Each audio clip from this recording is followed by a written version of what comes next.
skill for clearing those buccaneers, which is basically a broadsword. So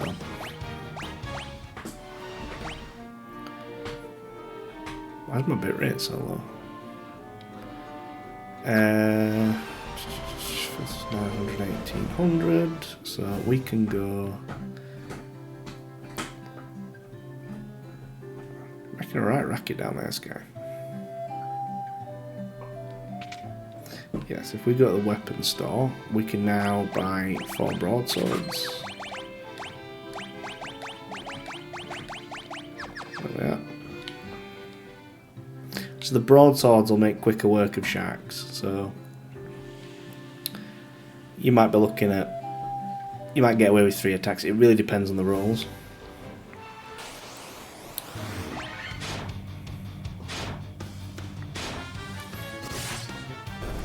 So we could do with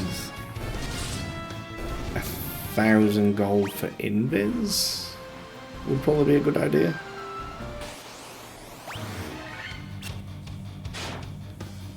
It's not really that important right now, but it's worth making sure that we've got stuff like that.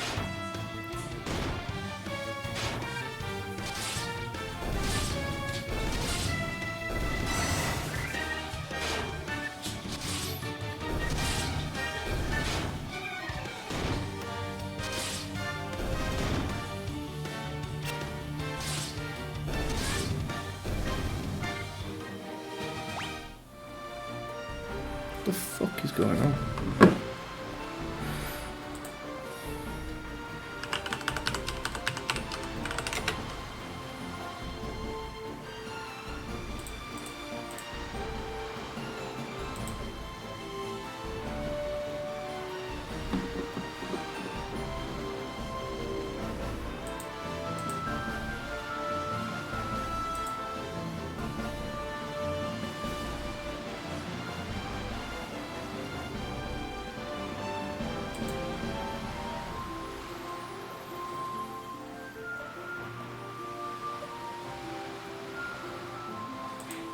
Is it just Twitch having a bit of a moment? My bitrate is absolutely in the dumps.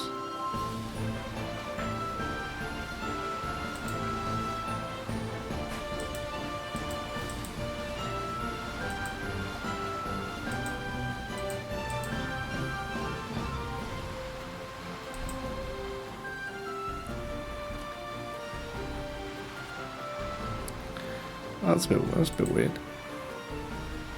I don't know if it's a Twitch thing or me or what. Oh, it's green now. Oh, fuck it. Don't know.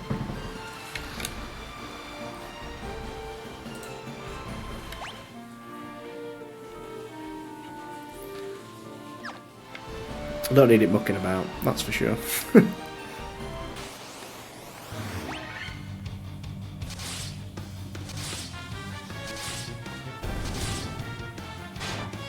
Ooh, that was a nice swing from Wonk.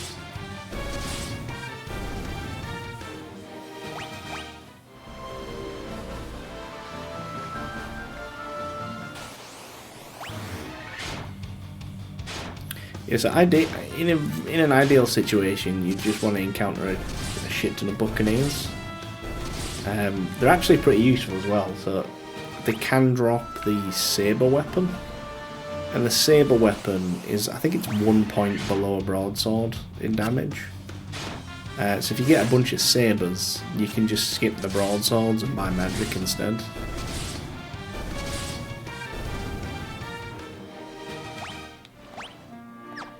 There we are, 1042. Right, so it's kind of like I was saying, if we have a look at black magic, there's probably nothing really that worthwhile. Temper's useful, we're not going to need it yet, so we can come back for temper.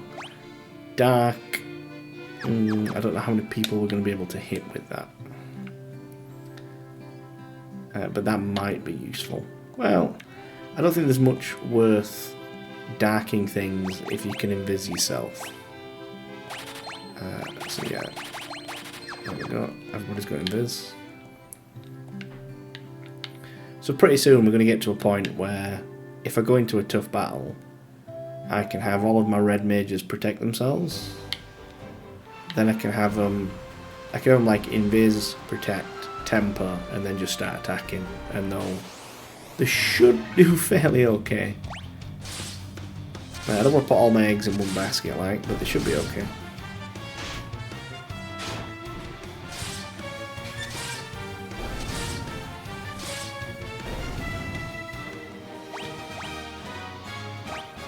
Oh yes, Donk. I'm really impressed with Donk actually. His HP growth is really good.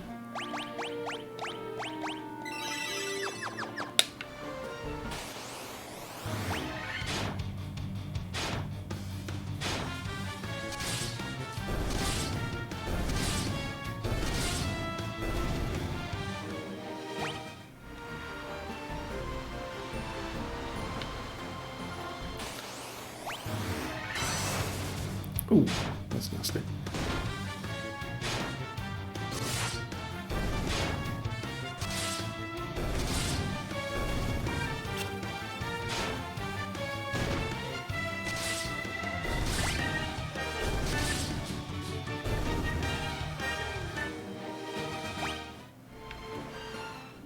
Yeah, so as I was saying, we're coming back to Cornelia, and you can use the inn for a lot cheaper. It's also really close to the entrance.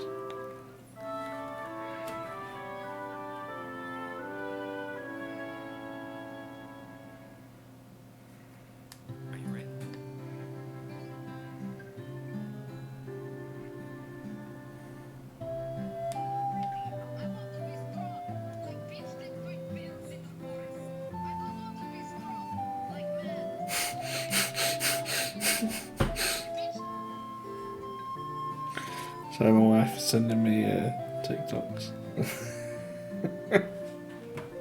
That's a pretty good one. That's a pretty good one. What we're looking at, yeah, everybody's good. They've basically got the right HP growth, sort of. I can do with a bit more on Plonk, Bonk, Plonk and Wonk, but it'll do. If Plonk and Wonk can get an upgrade, that would be quite nice.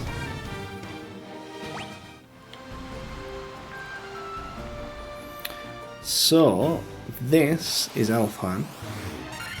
Yeah, so... no, I'll show that later. The broadswords will start making short work of things as we kind of go through here, so... Like, Wargwolves used to take 5 hits, they'll take 2 hits. If you get a crit, you'll kill them straight away.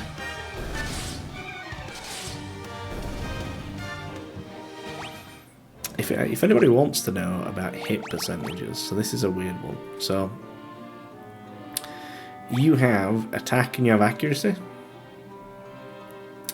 And I think they're different on the Pixel Remaster. So, in the original, you had attack percentage, and for every 32% you got an additional hit. I'm not sure what it is on the Pixel Remaster, but you have like every 32% you got an additional hit on attack percentage.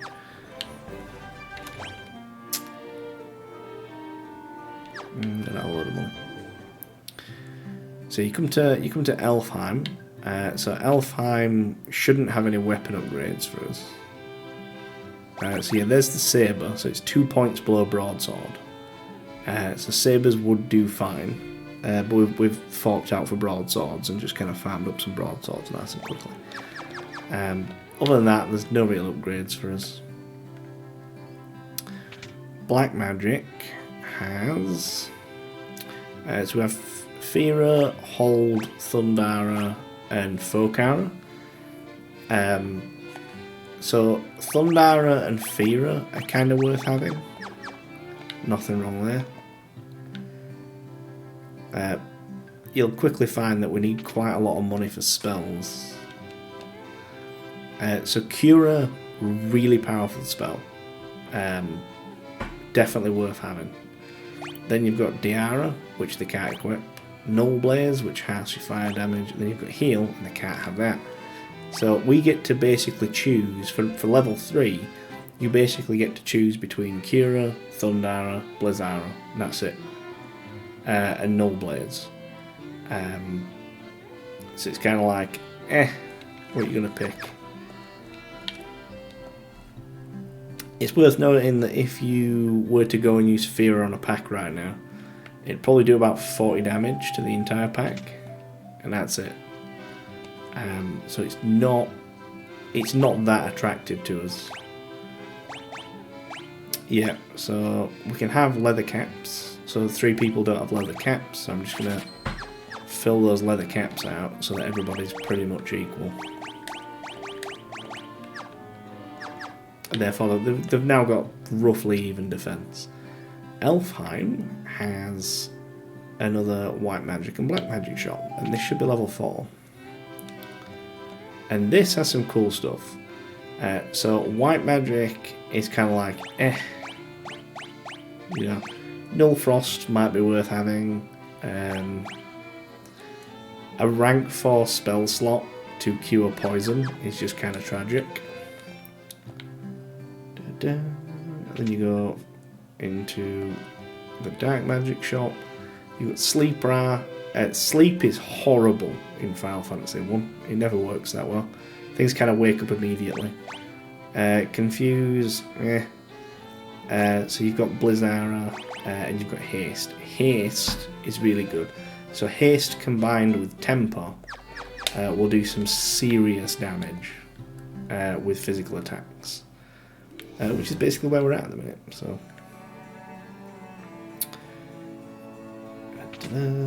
if you ever talk to this guy, it's basically going to be like, the prince has slept under Astos' curse for 5 years now. Must be a concoction that can rouse one who sleeps so but where. And essentially we just have to go to like the northern sort of king area. And if you try and talk to people, they'll just kind of be like, oh, can you aid the slumbering prince? If you ever get lost as to what you're supposed to do, if you go into a town, there should be somewhere there's a dancer. And if you talk to the dancer, they'll kind of tell you where to go.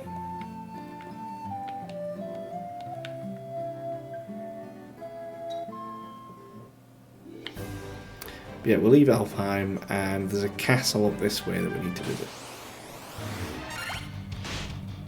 The castle has a king in it, and the king is basically like, if you go fetch my crown, I'll give you this thing to wake up the prince.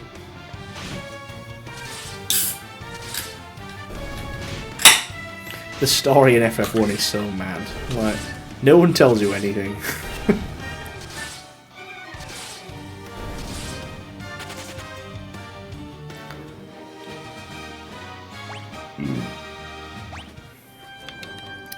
So yeah, we don't need anything right now, but before we go into the next area, we're going to need some antidotes and potions. Because if you want to dive through Marsh Cave, especially if you want to do it in one sitting, you don't have enough spell slots at the minute to do it comfortably. And then the other problem you have is that things can poison you, which is absolute shite.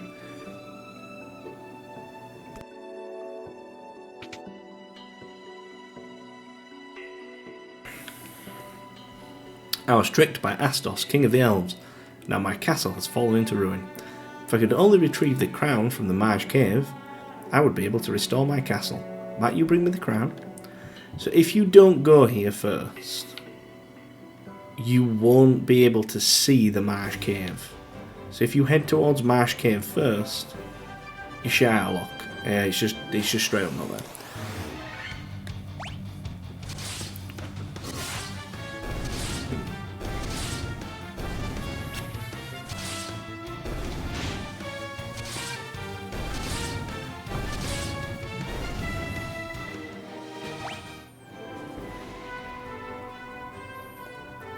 Right, so I'm going to nip back to town first, which is a fair bit of a detour,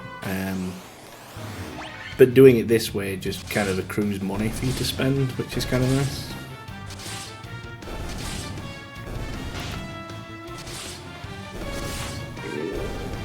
Pardon me, Jesus Christ. Sorry.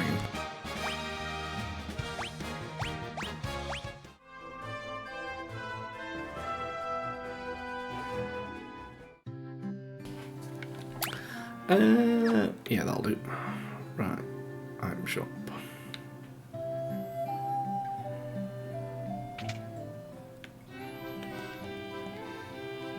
Yeah, so the minute we have 4 potions, we have 2 antidotes, it's not going to last.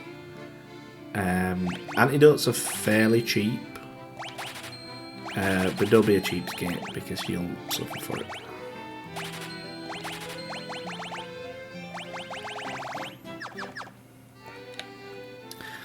In Marsh Cave, we're going to do a fair bit of running away because some things are just not particularly feasible to fight. Yeah, we'll stay there just in case.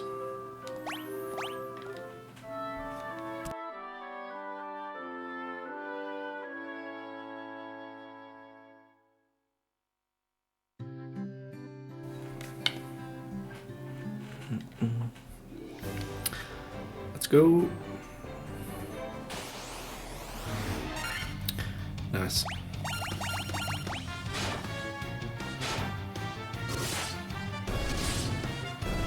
These things can be really annoying because they can, when they paralyse you on hit, like they can quite easily just kind of paralyse your entire party.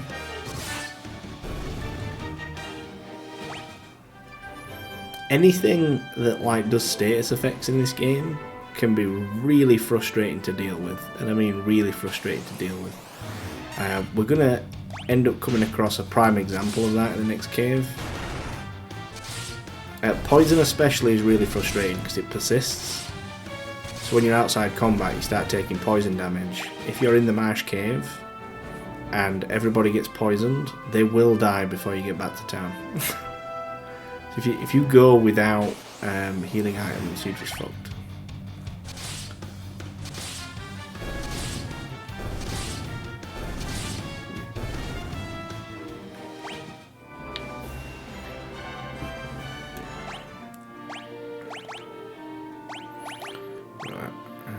Get rid of that one.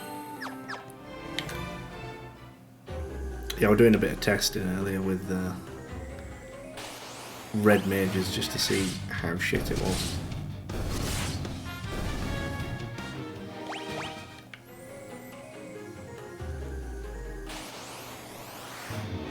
Right, so this is enemy number 1. So you have tarantulas. They can poison you. Now, tarantulas aren't particularly that strong, so you can get away with just like auto attacking them, and it's not too bad. Gargoyles are quite strong and quite bulky, but they can be kind of auto. You can just auto battle them down as well. The tarantulas you have to be careful with because they do have a chance on attack to poison you. It's pretty high. It seems pretty high. But they're usually on their own. These are resistant to physical attacks. So the only way to do reliable damage is with magic. The only way that you're reliably going to take them out is with fire. And they're going to come in packs of 3 or more. Like, you'll find 1s, you'll find 2s, you'll find 3s. I think you can find a 4. Fighting these is just not that good. Like,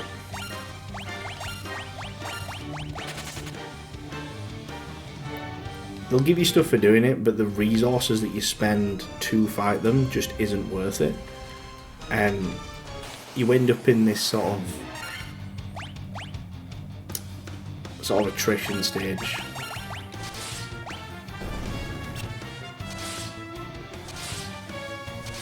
Yeah, you just kind of end up with a game over by attrition because you've lost your resources.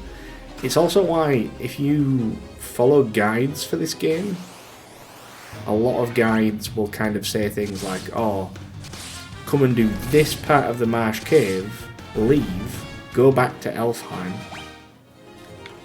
heal up, buy more resources, and then come back in and do the other half of the cave. Which I don't necessarily disagree with. There you go, look, with like Bonk's just been poisoned.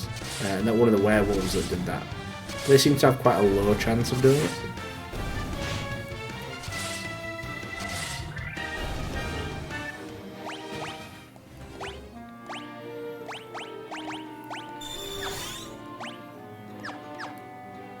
So preferentially, I would say it would be a better idea to use up all of your MP and then your potions, because your potions cost money. Your MP gets refreshed when you sleep anyway. So yeah, drain all of your potions for your MP first, then your potions. It's definitely worth keeping one of each MP level. Well, that's pretty bad luck, that.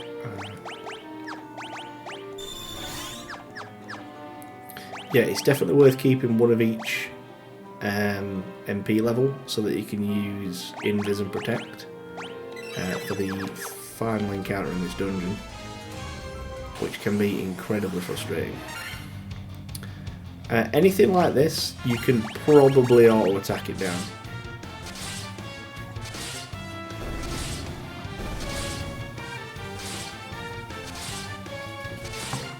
It might feel a little excessive running away from green slimes, but honestly, it just prevents the attrition from building up. And on top of that, you get a lot of money. Like, I'm on 4.5 grand already from the fights in this cave, so you don't have to worry too much about being like, oh, I'm not fighting, therefore I'm not getting money and I won't have resources. You're going to be tight on resources for a good chunk of this game anyway. Like, Final Fantasy 1 is notoriously unfriendly. So Grey Oozers, you can just attack these to death. These don't have magic resistance.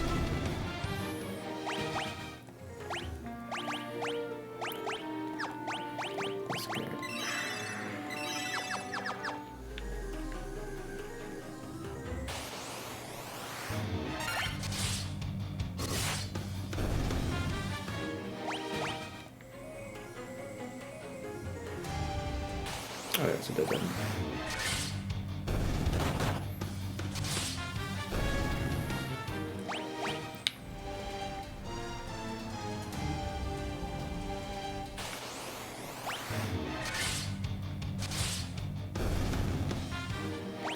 Guarantee you, you're going to get sick of watching the Mage cave, because like once we've got through it, we end up coming back down here once we've got the Mystic Key.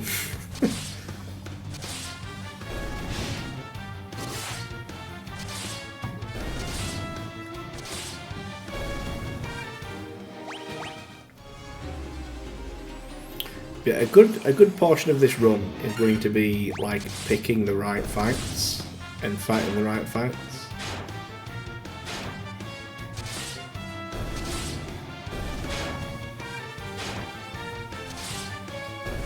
That's pretty much the same in any sort of solo run.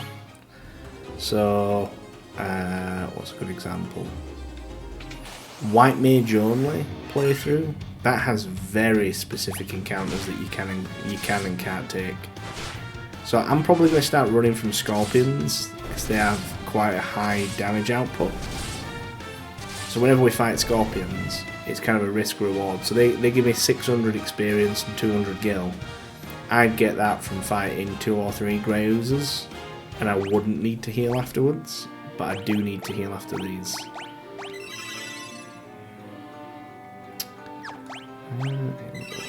Oh, no, I'll just double click that in the meantime.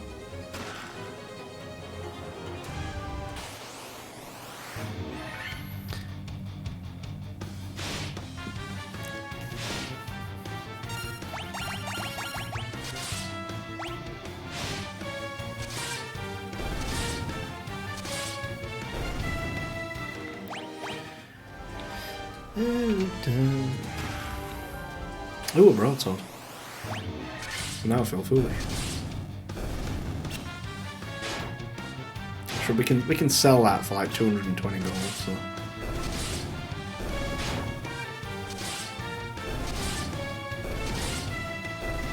I've been lucky enough when I were sort of doing a little bit of play testing just to see how it felt. I was lucky enough to end up with a saber. So So I had, in fact I had 2 sabres, so I had 2 people using sabres, which was very, very nice. Right, here we go. Here you. Right, let's just get a drain.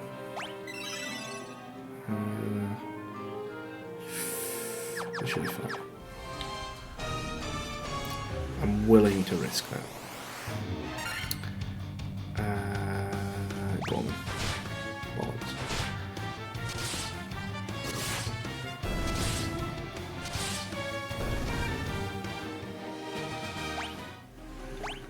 Another level up soon. Right, yeah, I'm definitely going to be running from scorpions because they're doing a really good job of poisoning my party. Right, so this is basically the bottom floor. So the bottom row all need the mystic key to get in. One of these chests is trapped with like a mini-boss that consists of a group of Pisco demons. The Pisco demons are horrible. And they can do horrible things just by attacking you. So where possible, you want to either get rid of them ASAP, which is obviously preferable.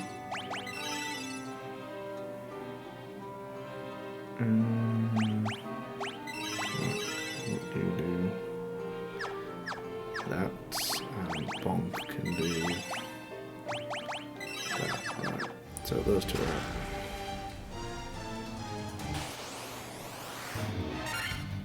So yeah, this is a terrible formation. So the Grey Ooze is going to take at least 2 hits. You might kill the Black Widow as well. The Tarantula and the Green Slime can both poison people per turn.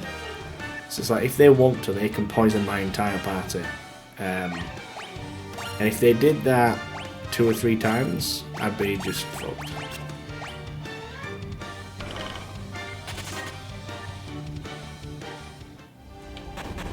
Yeah, see that? 1 attack is all they got off, and they poison someone.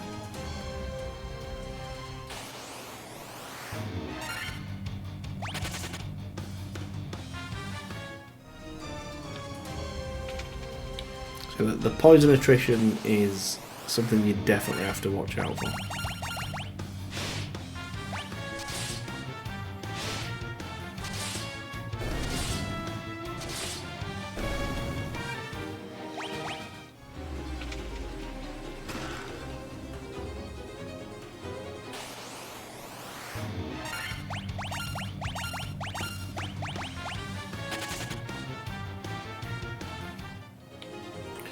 No more green slimes.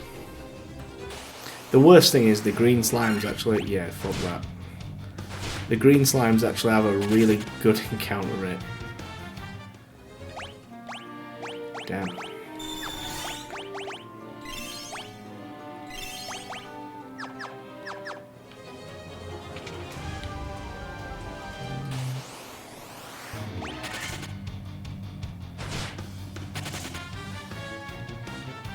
Please tell me that didn't manage to. Thank God for that.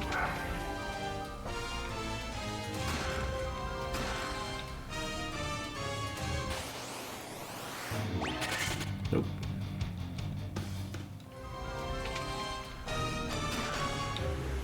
Copper armlets are for the mages, so like white mages. I don't know. I think it's white mages. I don't know about black mages.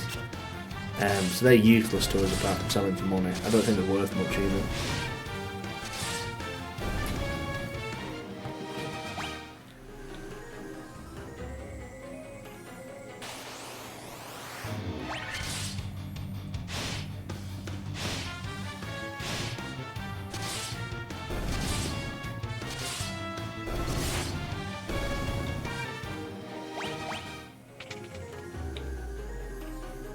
I think it's this one. Right, yeah. This chest is protected by the Pisco demons. And they're not shy about absolutely shitting on you.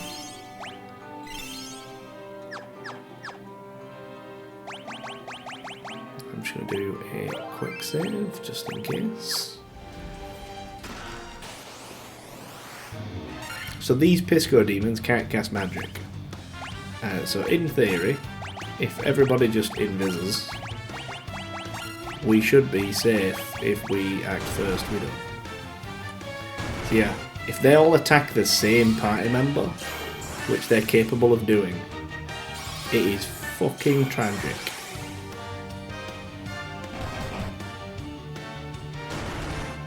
He's dead.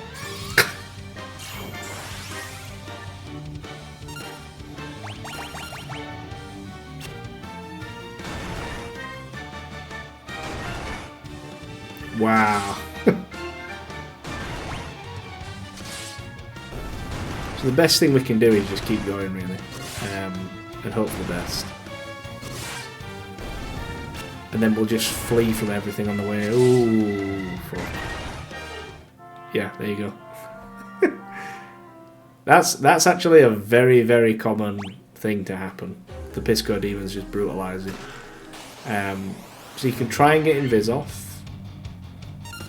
Oh, we got a preemptive strike, even better. Right, so yeah, actually, we'll do a full round of attacks first.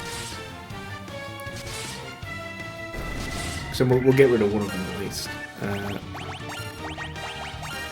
Ooh, hang on. Where did that go?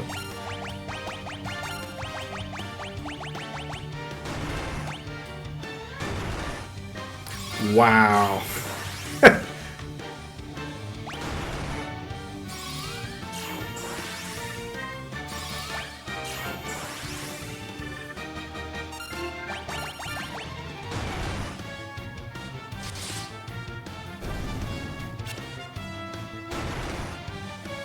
Oof.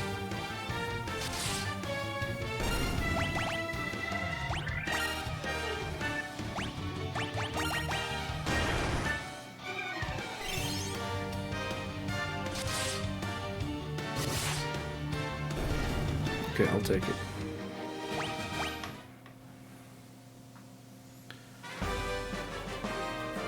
So that gets us the crown, which is nice, really nice to have. We do have a phoenix down. I'll use that. It's getting a little hairy in here. So I'll use the phoenix down anyway. I think there's something in these last two rooms somewhere. Right, so we're basically just going to be legging it now. Because we're a bit low on resources, we're a bit low on magic slots.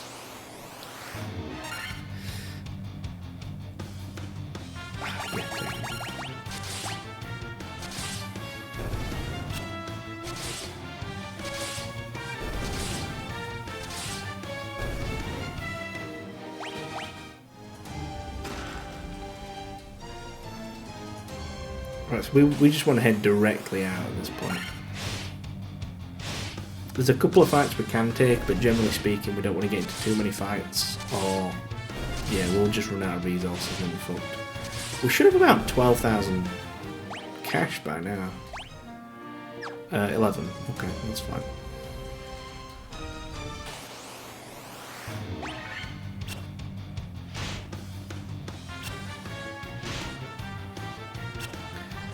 But yeah, if things start to get a bit weird, don't be shy in this game about running away. I think in the original you lost money if you ran away, but in the Pixel Remaster version you don't.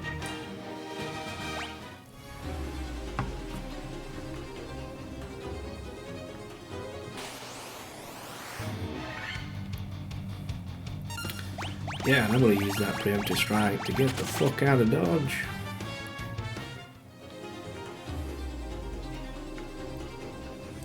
Yeah, a lot of people will do this in two trips though. So you'll do like the top half that I did, and then venture down, or they might venture into this bit as well, get the loot from this floor, then go into the next floor, and basically just kind of do it in chunks. A lot of guides and walkthroughs, etc., will basically suggest that whenever you're diving into a dungeon like this, you do it in two trips.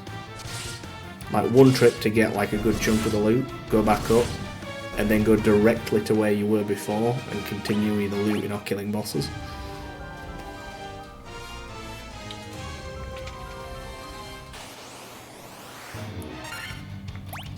Feels quite dangerous to do this with just red mages, because even though they've got armor, they're quite squishy.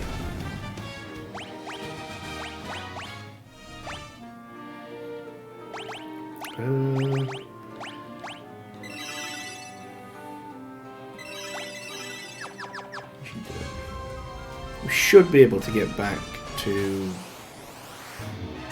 base with just this now.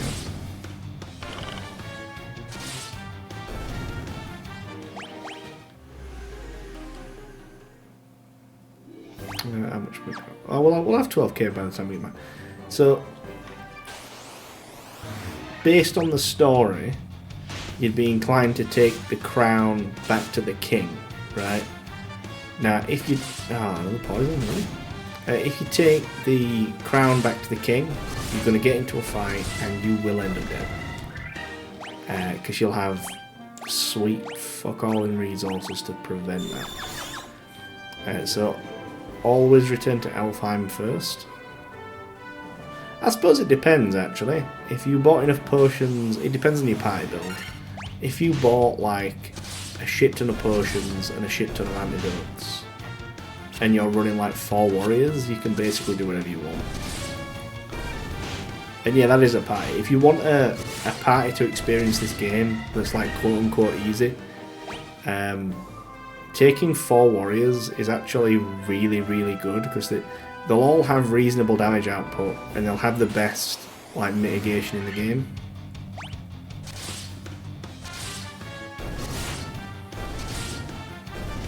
And through item magic, you can make it viable.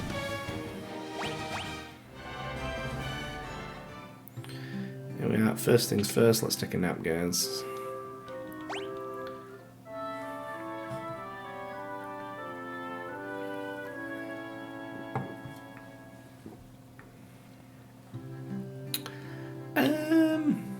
Right, what did we have for? I don't think we had anything good for level 3.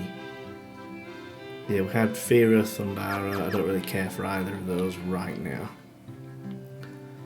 I probably will pick them up eventually. I just don't really have a big drive to own them right now.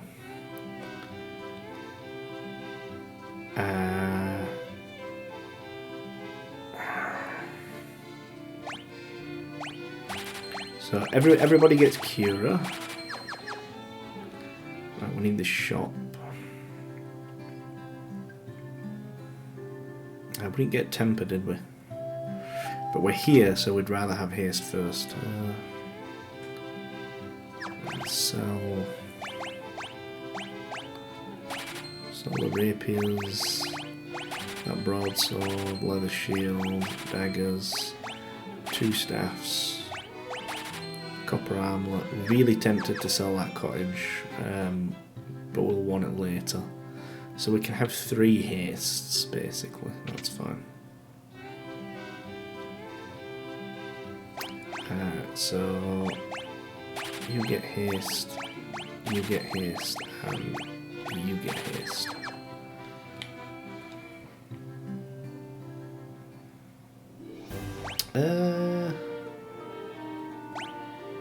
Oh yeah, that's fine. So we need to go visit the king again, and then we'll get an item that we need to go and give to Matoya. And then we have to come back here to get the Mystic Key. And then we need to revisit everywhere that we've been.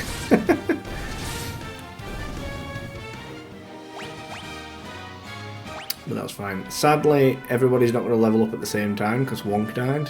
And the only way to fix that would be to kill everybody, do a fight, and that's just kind of tragic. So, poor Wonk over here seems to have bad luck. And I'm guessing that Wonk has bad luck because of who named Wonk.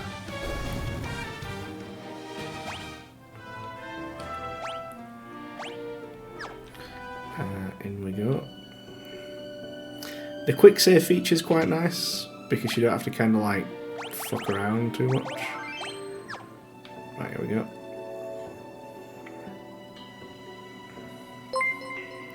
We've got a raid coming in from Super Chill Stream. Thank you very much. Welcome on in, guys. Wow, you fools fell right into my trap. We're playing some Final Fantasy 1 at the minute. We're playing a Red Mage only playthrough. That's basically what we're going to be doing for quite a while. It's just playing Final Fantasy 1 through 10. But yeah, thank you very much for sharing your thoughts with me and coming on in.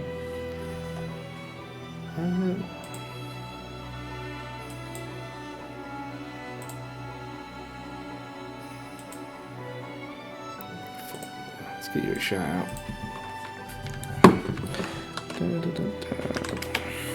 That is if my bot wants to work.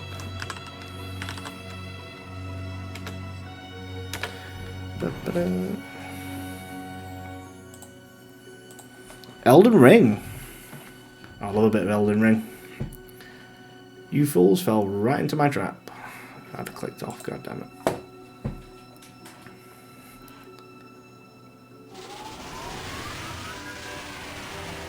So the king was Astos the Dark Elf the entire time. With the combined power of the crown you now hold and the crystal eye I already possess, I will become the true Elf King. It is useless to resist me. I can take what is mine by sheer force. This guy's not a great villain, because if he'd have got the crown off you to start with, it would have been fine. Right, so what we need to do is we need to get haste on people.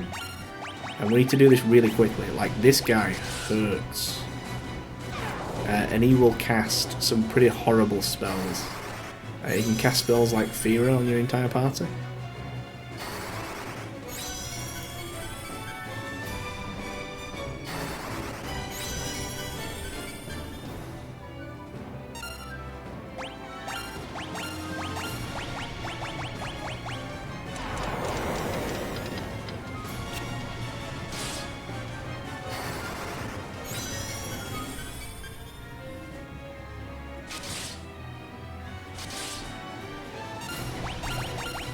He doesn't have much HP though, so you can just push him from here. That can hit.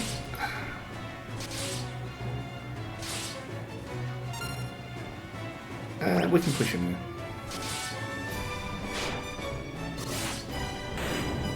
That was actually a nice fight. He didn't use many of his level 2 spells.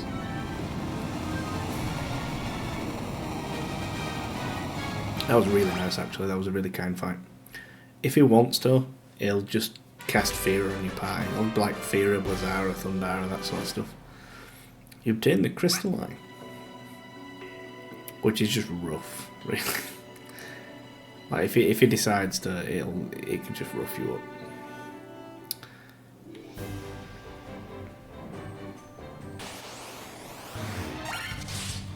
Right, back to the ship we go. So we need to go back to Matoya. Matoya obviously needs a Crystal Eye, and as a reward for giving Matoya the Crystal Eye, she gives us the Jolt Tonic. The Jolt Tonic is what we need to wake up the Prince of Elfheim, and in return for the Jolt Tonic, he provides us with Mystic Key.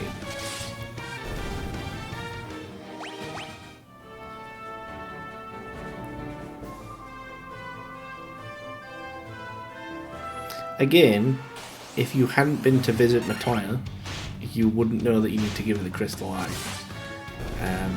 So you can end up in a really weird situation where you've got a Crystal Eye and you don't know why. So if you do need to heal, you can stop in Cornelia on your way through, because it'll only cost you 30 gil to heal up there, as opposed to like 100 in Helmfarm. You probably don't need to worry as much about money now, but it's just a fun thing to know. Eventually you get an airship and you can go back to Cornelia and rest for less.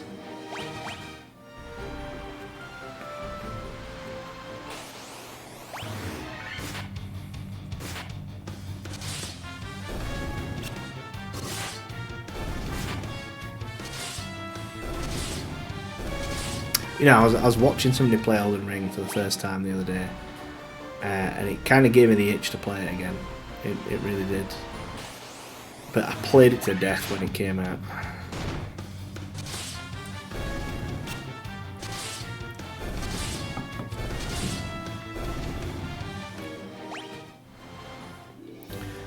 This way.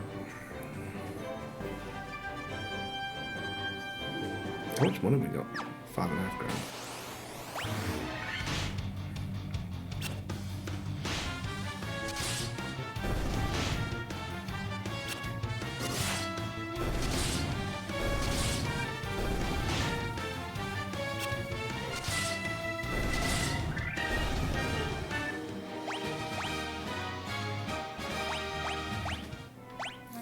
Donk continues to be the HP leader. I might actually have to rearrange my party and hope that they will level up more, but I'm not sure they will actually. So yeah, you give her an eye, she gives you the jolt tonic, and that's about it. I think we do. I think we come and see Matoya again at some point. I think. So we want to get back on the ship and go to Elfheim. Ah yes, the crazy horses.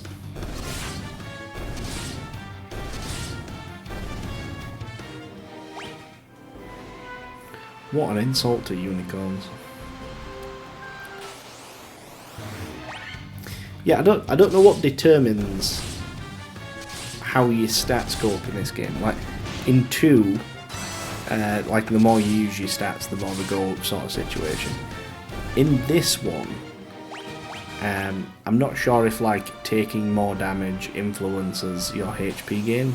I don't think it does. I'm under the impression it's entirely random.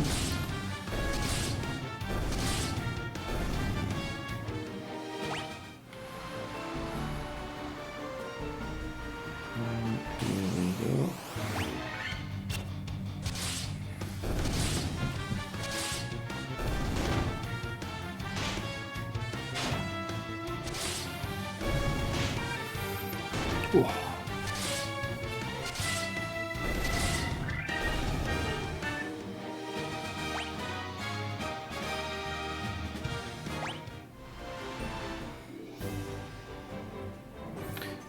Yeah, so you want to go to the castle.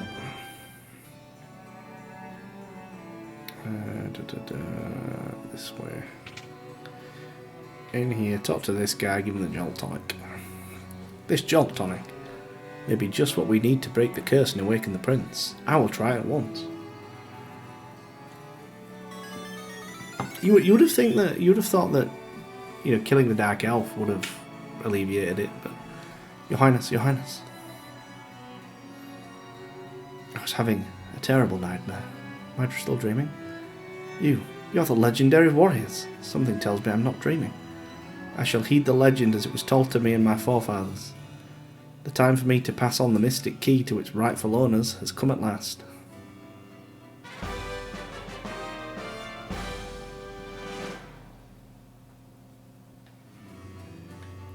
So, naturally, there's nothing to tell you what you're supposed to do with the mystic key. They're just kind of like, here's a key. And you're like, cheers, bro. The fuck? Metal hammer, 800 gil, 700 gil, and bronze gloves. I don't think we can use any of that. Nope. Yeah, so now we have the mystic key, and the mystic key allows us to unlock all sorts of locked doors and stuff. Now, behind one of the locks that we have yet to open, there is the next key item to progress the game. But you would have had to have a really good rummage to find said lock, because obviously we don't know it. Well, I know it, but the party doesn't.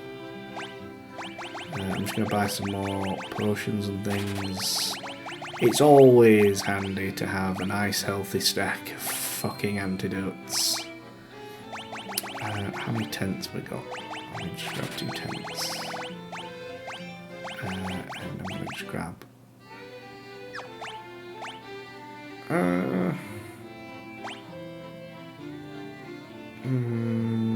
no, not yet. So we have to be quite cautious with his money and make sure that we're not kind of overspending on stuff that we don't need, that we think we need.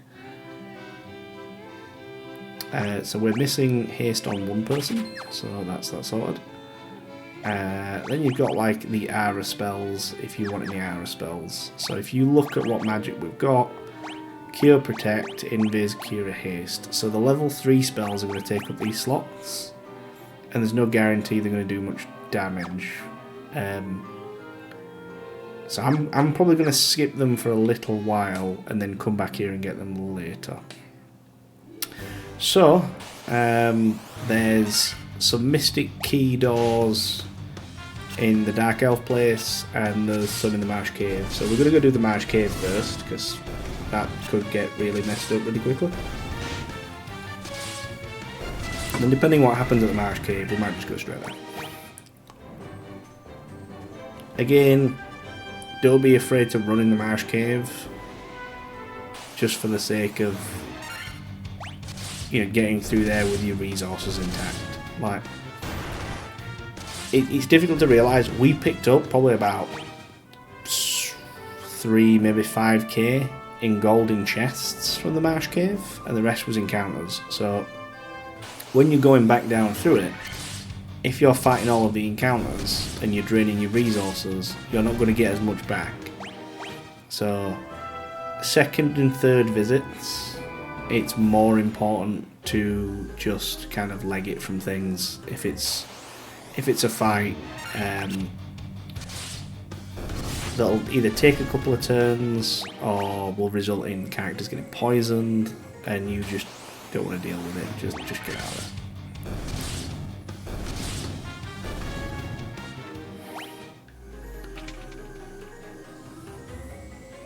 This is another thing about not having a warrior as well. So like your warrior would be out in front and would take the brunt of the damage. So even like the standard attacks of gargoyles and things like that can just wear you down like a considerable amount.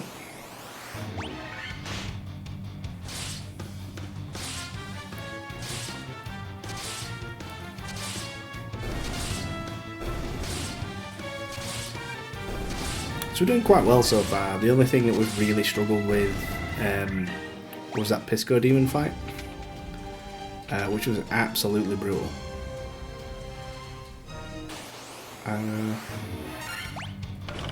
No, we might as well do it now. Yeah, I'll show you how like horrendous this is.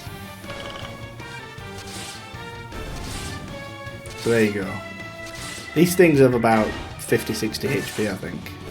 Oh, there we go. We got a crit, so that's nice. Crits will go through armor. You'll basically do maximum damage. It's just not a good strategy to kind of embrace the copium and hope for a crit, because if you never get one, yeah, this is another set of encounters that I would consider running from. So the werewolves have a very low chance of inflicting poison, but you can get a really tragic fight and your entire party get poisoned. Well, it's possible. The first run through, it's just not worth risking it, to be honest, if you ask me. We've got plenty of money. So yeah, if you talk to this guy, you should get into a fight. So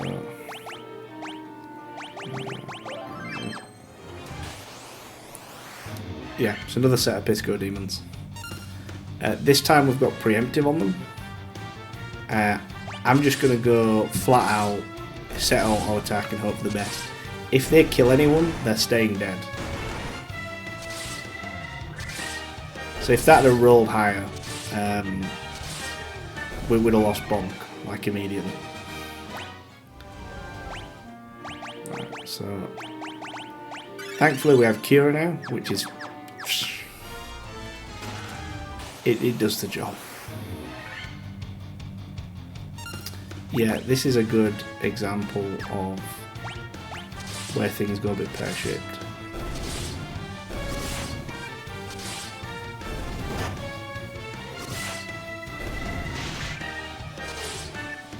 Yeah, I think we're okay.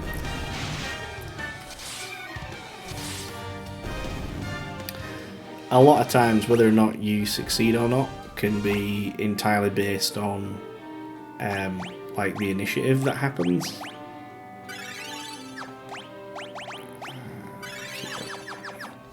having cure is really nice. Like,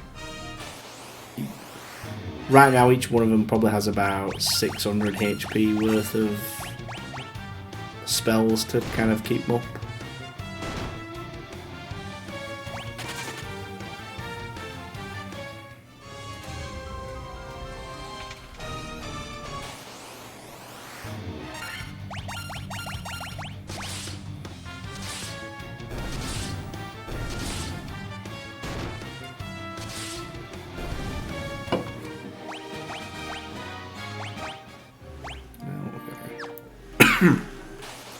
Monsters. Another set of 4 Pisco demons. We don't have initiative this time, so yeah, this could go quite pear-shaped quite quickly. We're only going to kill 1 set of Pisco demons flat out. Alright, you attack. You attack. You cure yourself and hope for the best, and you can cure it. Oh, nice, nice. Jesus.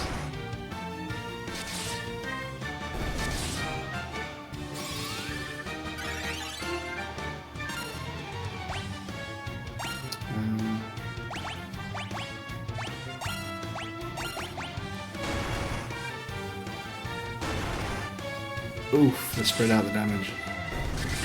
Yeah, Pisco demons are horrible.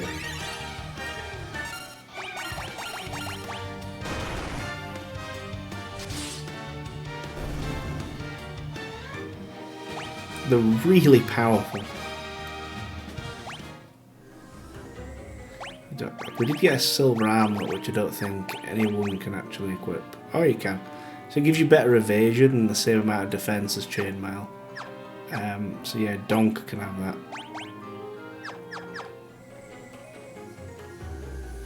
Which is probably for the best.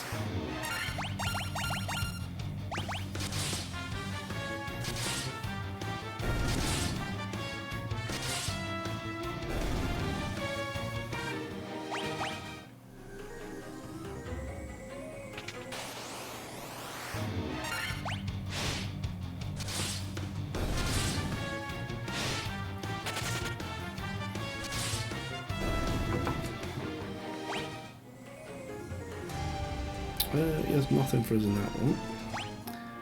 Let's just have a quick. You, and then a couple of cures on you.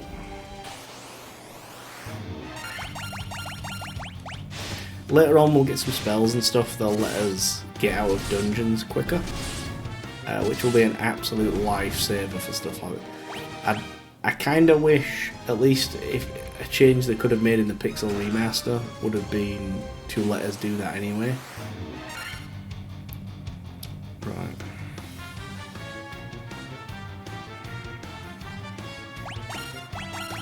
Let's just push.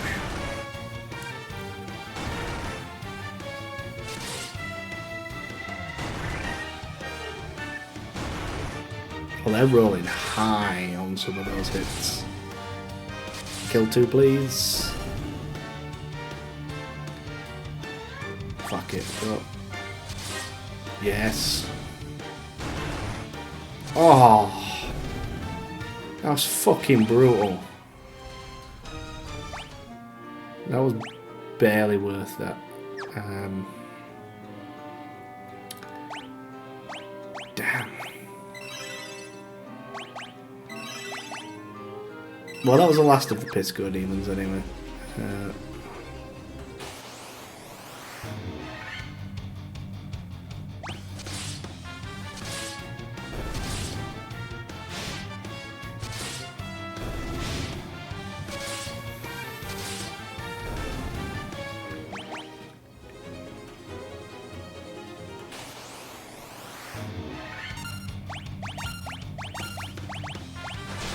I'm trying to decide if having a normal party makes Pisco demons worse than just a full stack of red mages.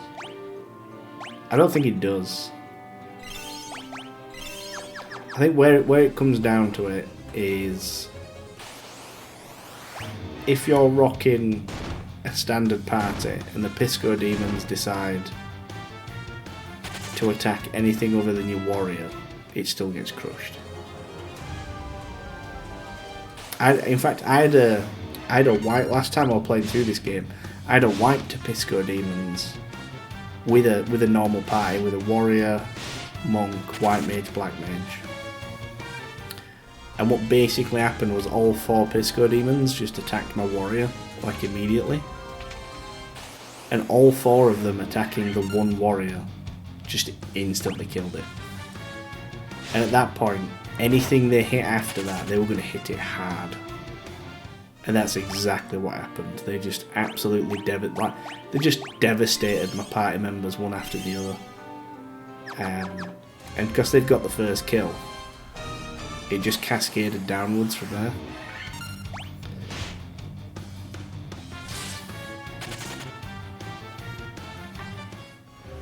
So I'm going to head back to the village first before I head to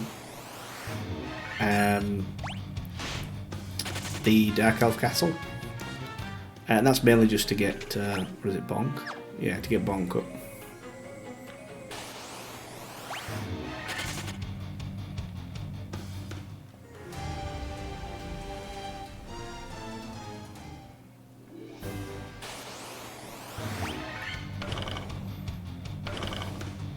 Oh, that is so shitty.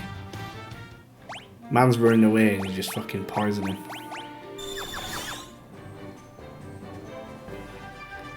So yeah, we'll go back to Elfheim, get Bonk up. We can probably buy another couple of spells if I care enough.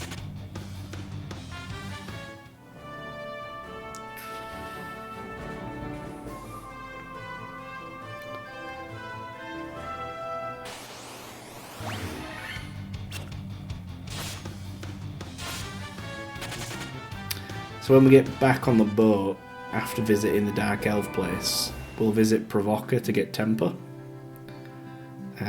So yeah, you need to visit this place first. This is a church.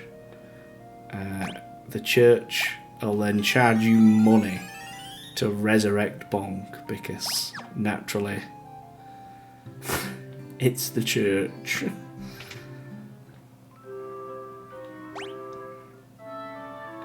Get a full healing.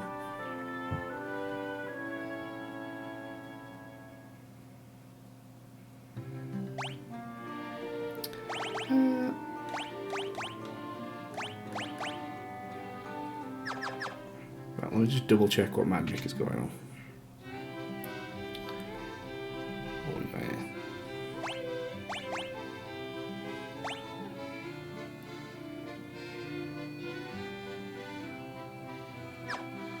Yes, there's Fear and Thunder, which I don't really give a shit about. The White Mage was pathetic.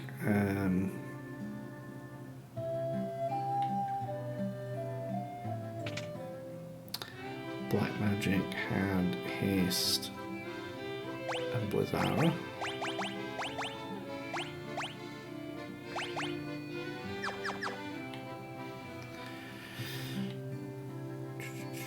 Rank 4 White Magic is Cura, no, Poisona, Fear, Null Frost, and Vox. I'm tempted by the Null abilities, but I might come back for those later. Like, at the minute I don't feel like I need them, so I'm not going to get them.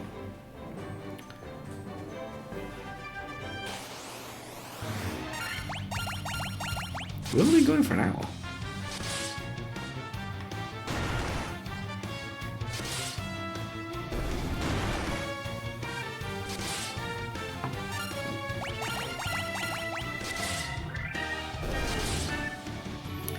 Doesn't sound right.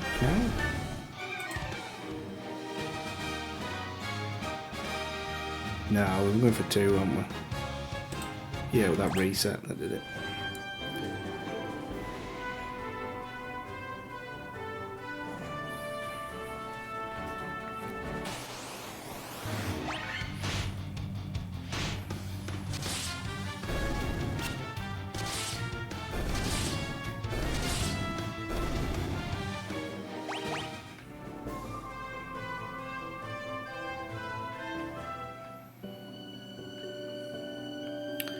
So, no. Can you just walk out? I don't think you can you?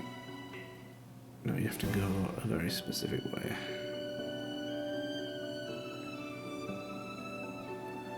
Up round here.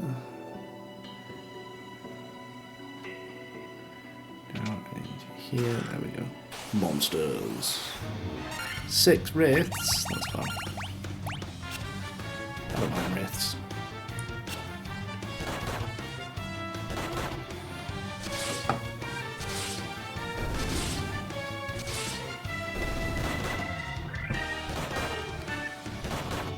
Maybe I should mind wraiths.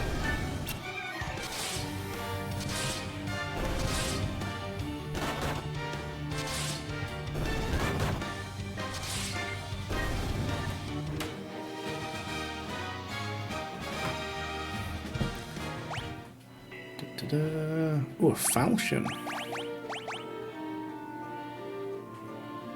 That's just a broadsword. You can have it anyway because it'll probably look better. More monsters. Mummies. I don't know how powerful mummies are now. Having a sleep attack is awful. That looked awful. This continues to be awful. Holy fuck.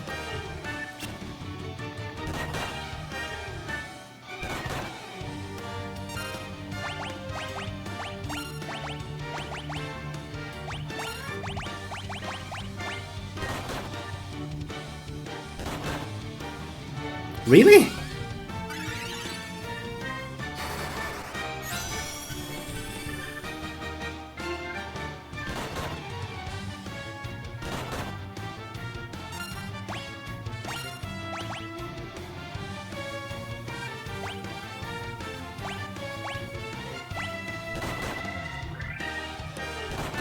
I should have cured him.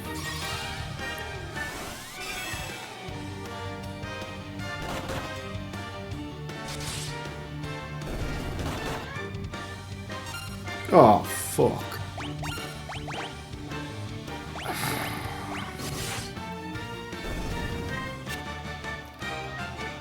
Fucking hell.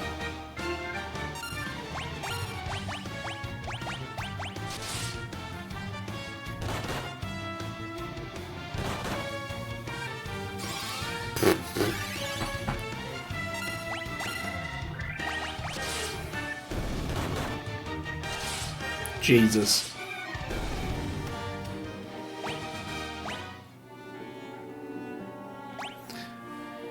Ooh. Yeah, I don't think they can have the power staff.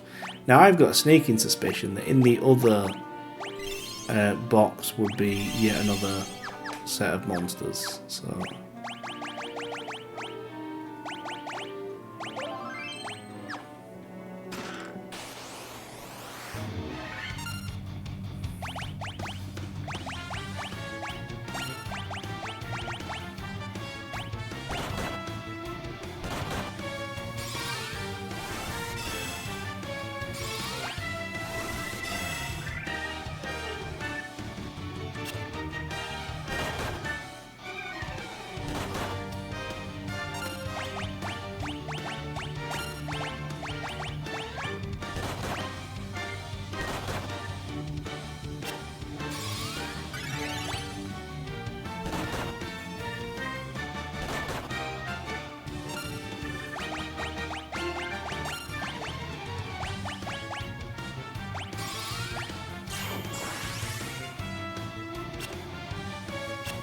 Fuck you, bro.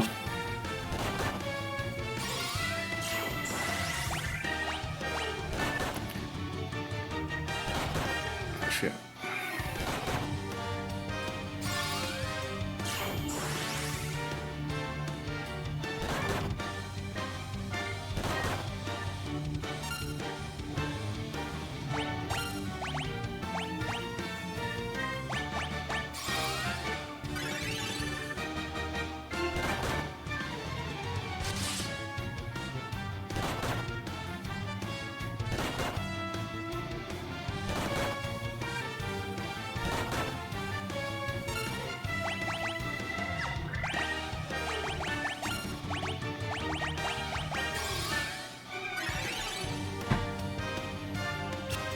Right.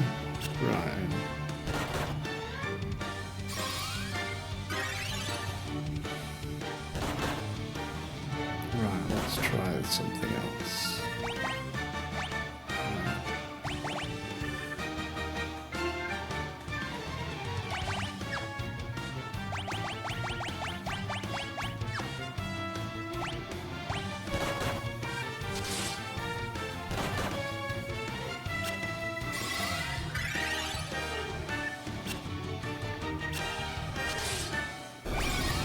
No.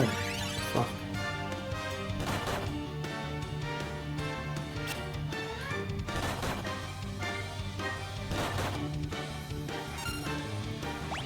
Fuck, man, how many of these fucking bots exist? Like, fuck off.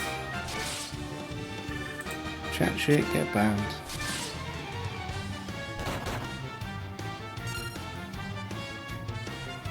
Oops.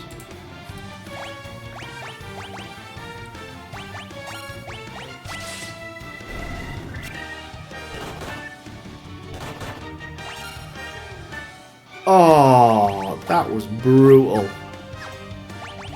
Fuck it. We're just gonna hope for the best. Right. That's all we can do. Fuck, that was a high roll.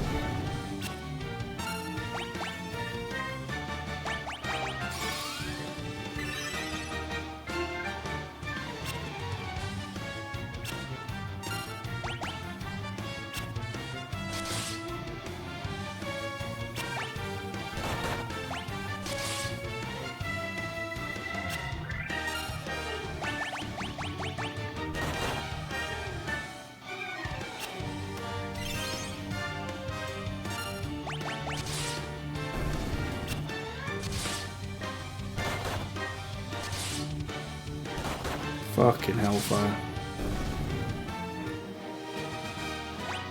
Can definitively say that probably wasn't worth it. Yeah, right, give me a sec, guys. I'm just absolutely dying for a piss.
Oh, good lord, I thought it was going to explode.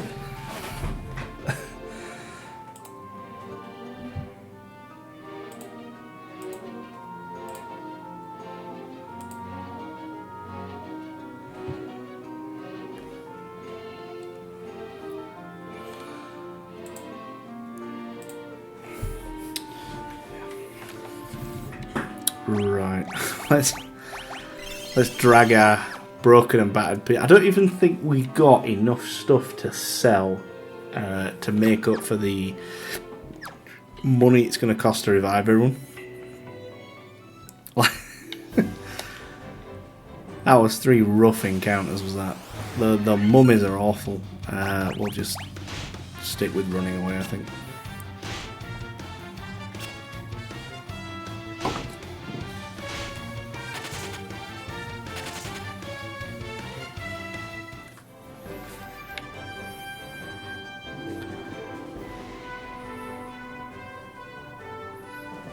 Come on, you can do it. 4 tarantulas. Yeah, he's poisoned. Fuck. If that had happened and I didn't have any antidotes, right. Oh, that is a stint of bad luck. That is. Who would you like to raise? Yeah, go on then.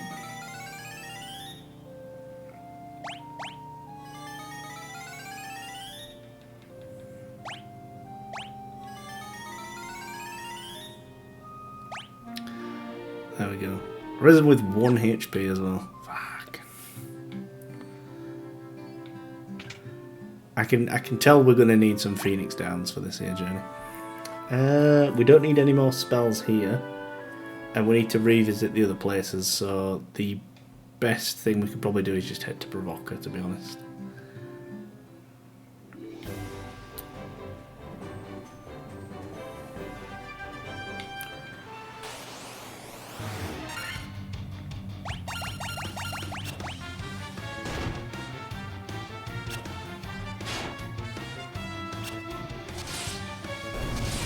To be fair, those mummy fights, if nothing else, that kind of showcases how flexible some of these red mages can be. Because like,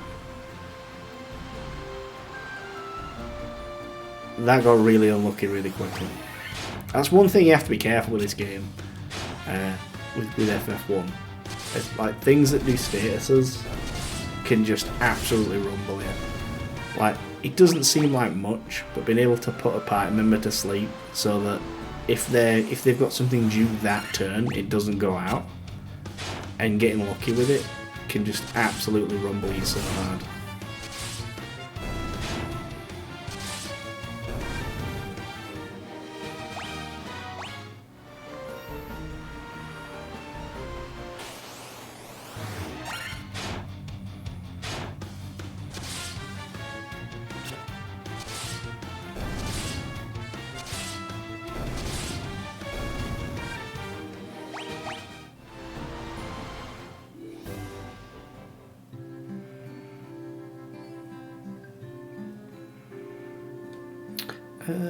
White magic. Oh, level 2 white magic. What have you got here?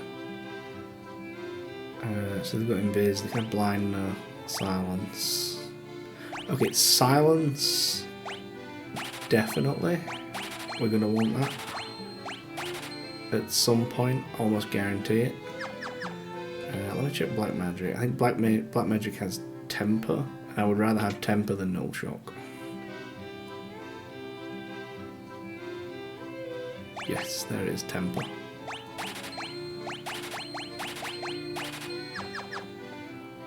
So temper and haste have really good synergy. So temper raises an attack, so I think it raises your attack by like 8 points or something like that. Haste doubles the number of attacks you do. So if you attack twice, so you know, if you want to do like napkin maths, if you do 16 damage to an attack and you do 2 attacks, you do 32 damage. So haste would make you do 4 attacks, so you would end up doing 64 damage.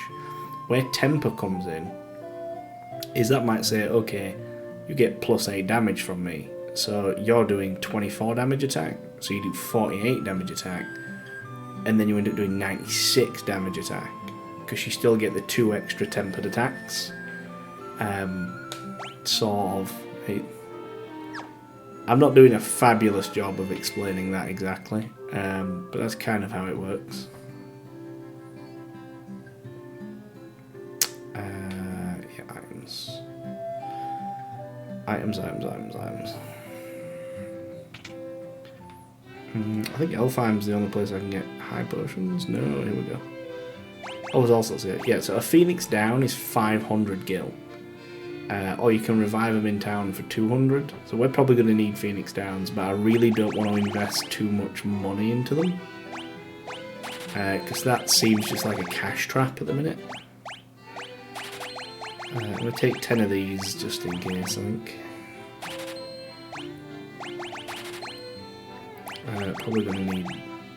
Does darkness persist? I don't think it does, but we might need those anyway. We definitely might need some of those.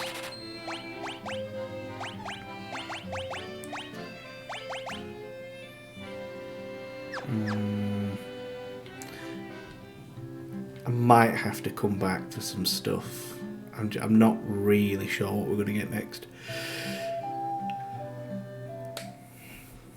So next we go to Cornelia again. So Cornelia and where Garland was, there's 2 doors where Garland was, and there's the 2 rooms in Cornelia.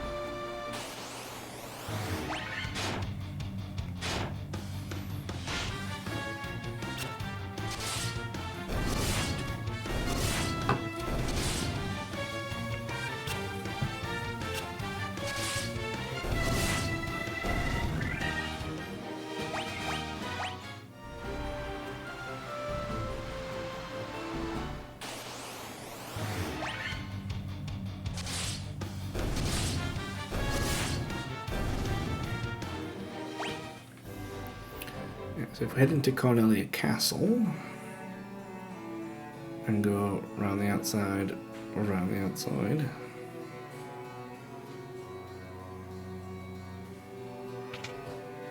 Here we are. Sabre, cottage, mithril knife, 10 iron armor, nitro powder. So the nitro powder's the next thing for us to do.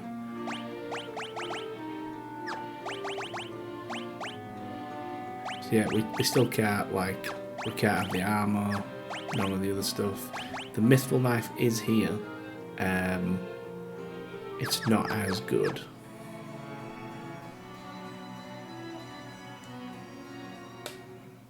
I think if you know the boundaries and it puts you over enough, you might get an extra attack out of it. I don't know whether that'd be better though.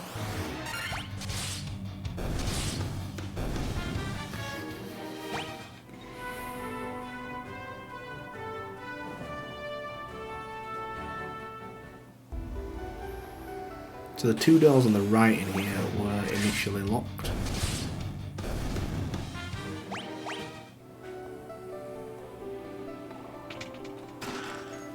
So Rune Blade I think we can equip.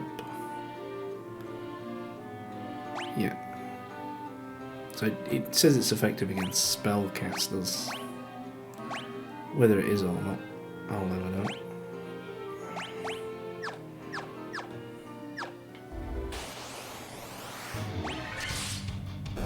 Should look cool.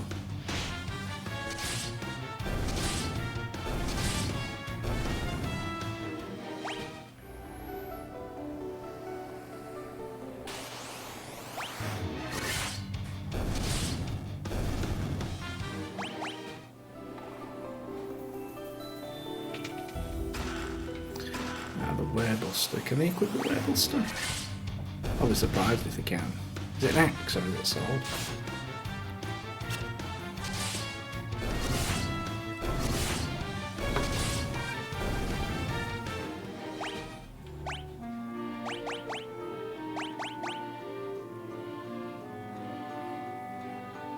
Ah, it's a sword, yeah.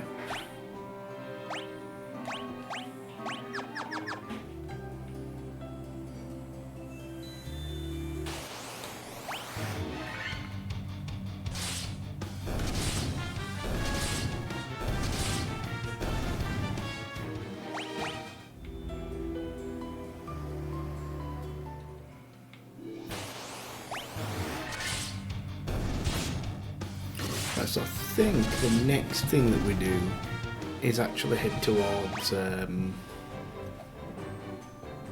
Mount Dorga, I think it's called.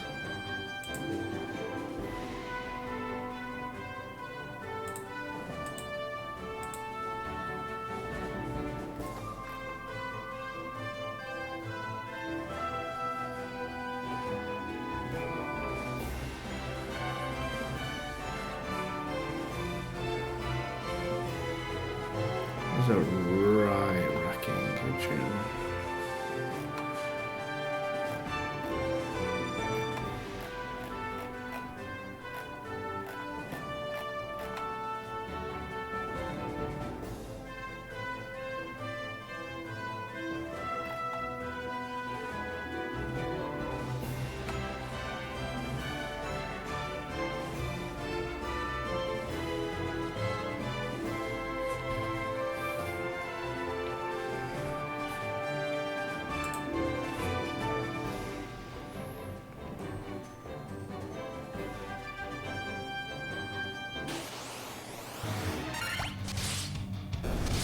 We could put heal as well, actually.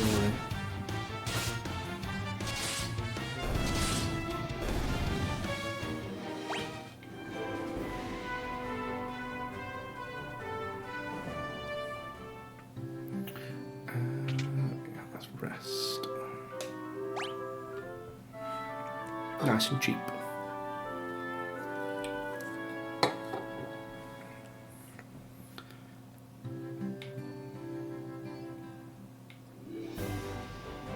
So we want to head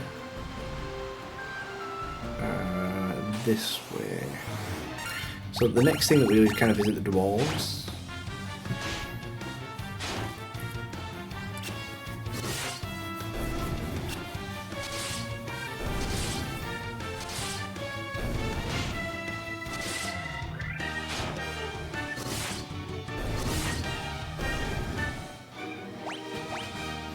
They're doing really good at taking chunks out of stuff, actually. Very impressed with them.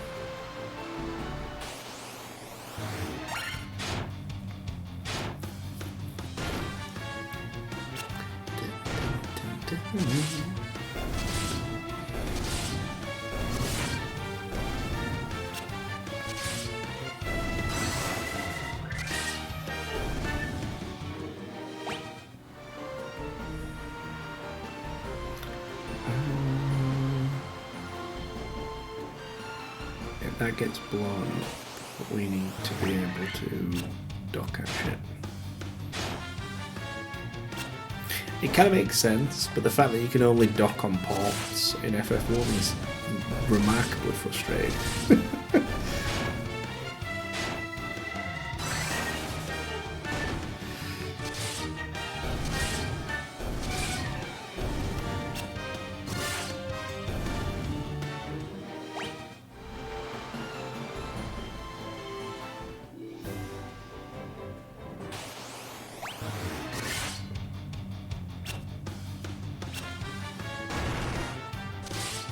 Go, my red mages, go!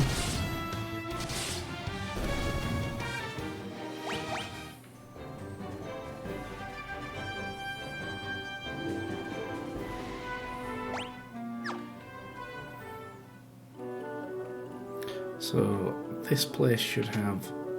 No, it's not this place. Wait, do I need to talk to this dude first? Yes, these are dwarves, they're really cute.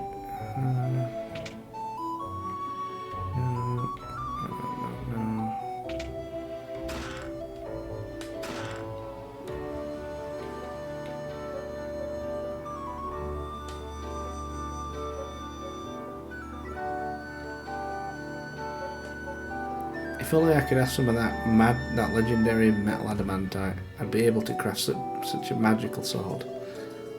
So he can make Excalibur for us later on.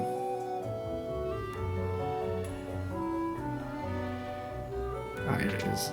So you need the Mystic Key to get here. A great helm. Worm Killer. Mithril Mail. Ooh, I bet somebody can equip Mithril Mail.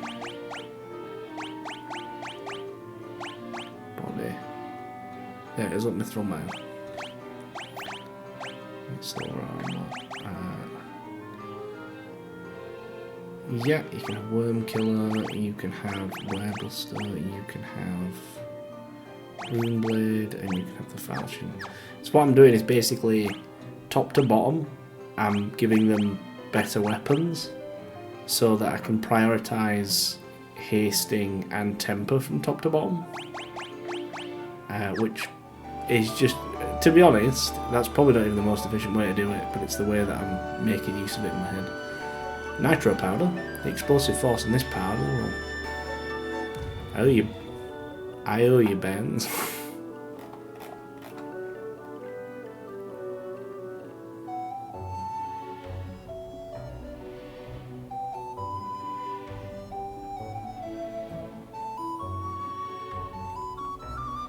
There we go.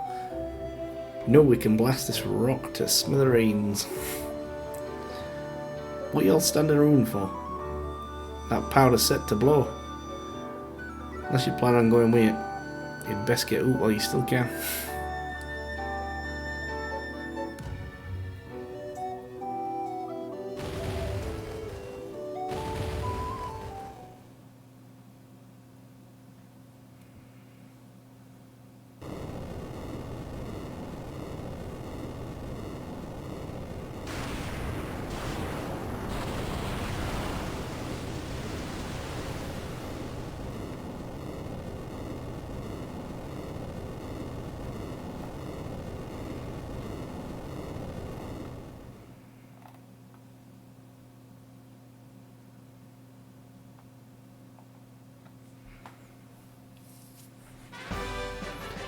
Dun, dun.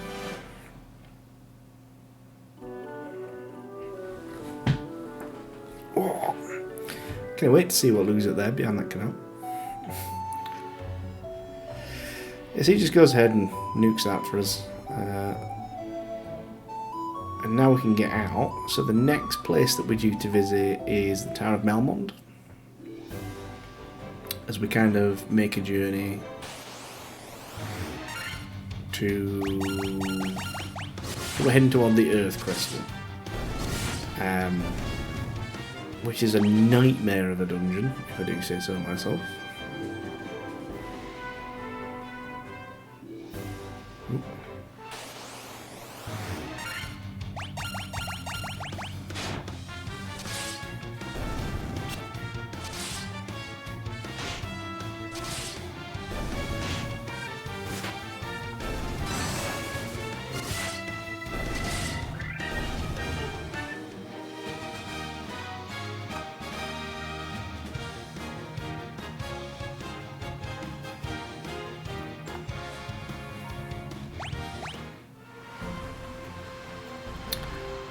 Should now be able to get out through here.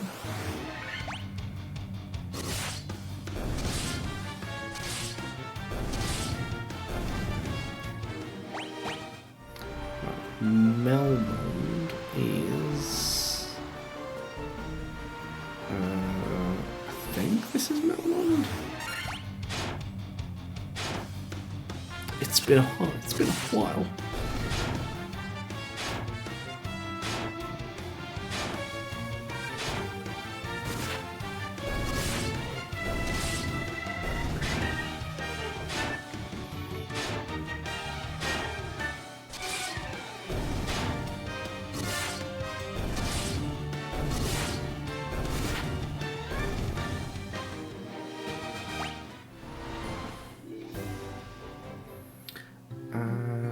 Melmond, here we go. So Melmond is a shithole. Let's not beat around the bush. Melmond is a shithole. But it has some... It's got better magic and better armour for us. So we have 2 people that can make use of a silver armlet, I think.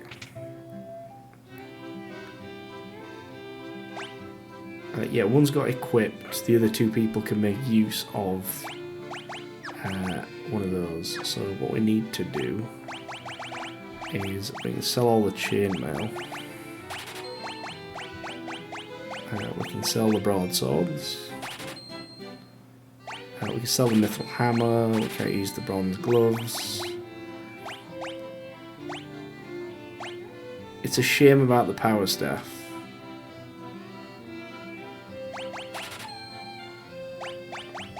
Does the power staff do item magic? I don't think it does. Great home. Does the power staff do... I don't know. Let me just check something, guys.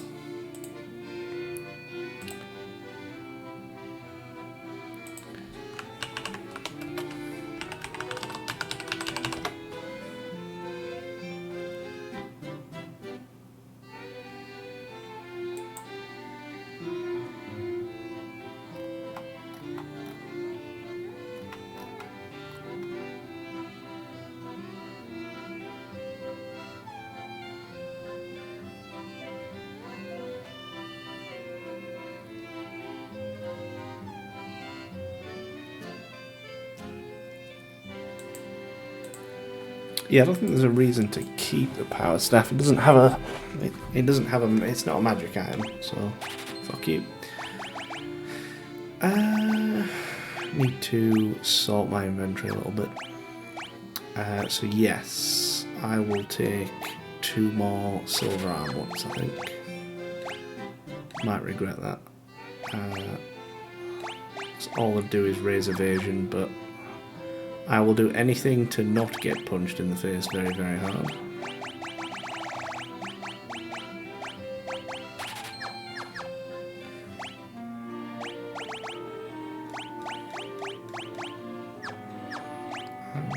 So items. It's better. I think there's an upgrade to weapons in here. Longsword better. Yeah.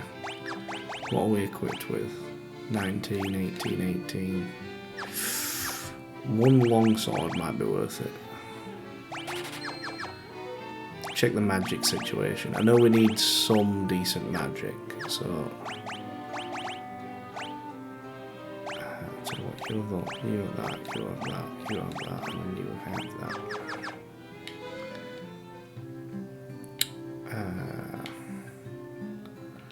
White magic, please. Ooh, Firaga and life. So yeah, we're not allowed life. We're not allowed Diaga, and we're not allowed Healara. So these 3 are really fucking good, and we have this. So we can have 4 people using Firaga. I'm not sure that's worth it. To be honest. Firaga, Scourge. We can't have teleport. And Slora. So it's basically going to be Firaga, I think. That's going to come in really useful in a minute. So yeah, we'll use Firaga now. On the way back, we'll get Firaga. That seems fair.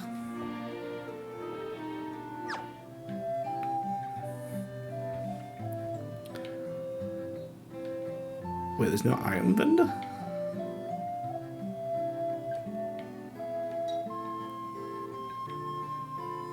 Oh, this could be interesting.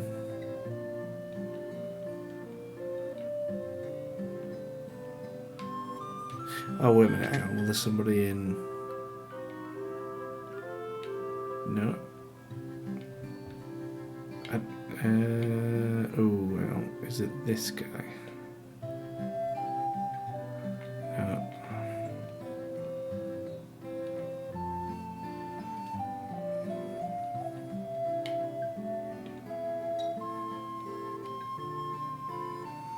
I feel like somebody is a merchant, and I just don't know who it is.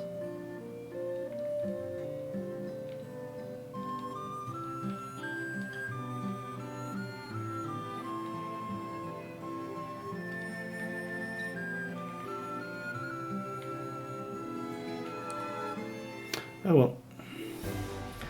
How bad could it possibly be?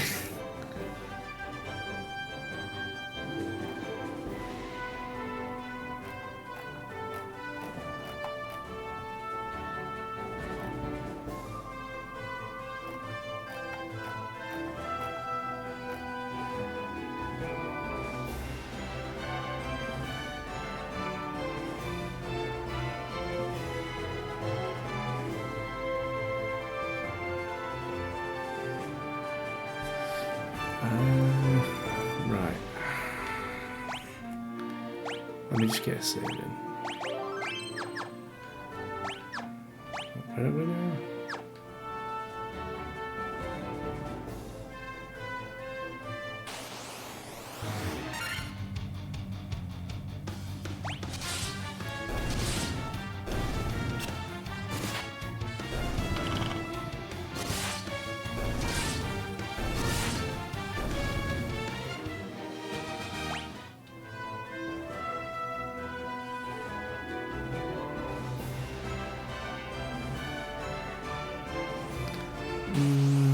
Right, it's our giant's cave.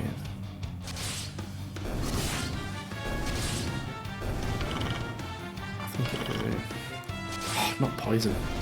Go away, you bloody poison. So, the next dungeon we're going into is potentially going to be a lot of fleeing again, because there's cockatrices in there. Yeah, we don't want this cave. The cockatrices can petrify your characters, and to unpetrify your characters, you're going to need gold needles. Gold needles at 500 gilopol. Which is not great by any means. I think you go... There we are. Right, yeah. So this is the Cavern of Earth, and we'll have to go through it twice. Once down towards the vampire, and then we go deeper into it later on.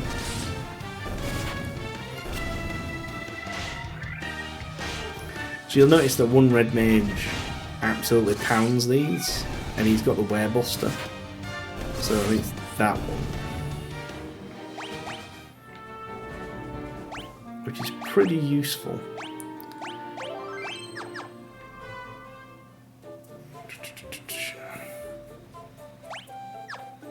Yeah, I hate this place. It's worth having a look, because there's only so many places you need to visit. So there's those 2 rooms down there, and 1 room up there. We don't need to do any of the ones. Also, check out this music and really enjoy it. This is the... I'm pretty sure it's the same music you'd have in Estogaza in Final Fantasy IX. I think that's right. And it's really cute. If I ever let you listen to it.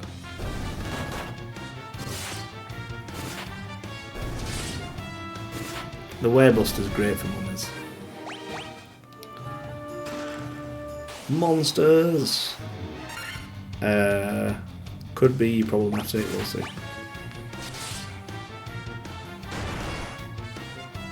No, actually, I think we can take it. What you got, big man?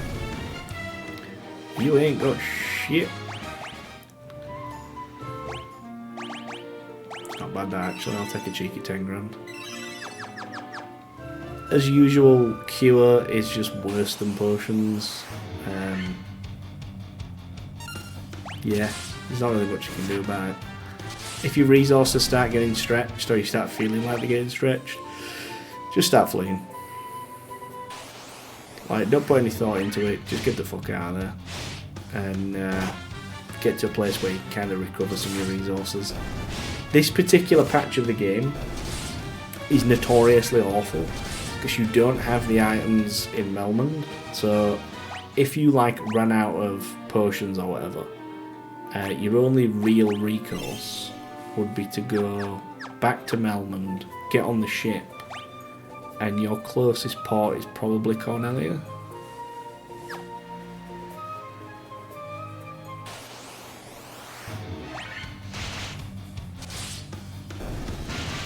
Yeah, especially watch out for cockatrices. Cockatrices being able to petrify people is awful in here. And you're not going to have spells like Izuna or anything like that to unstone yourself.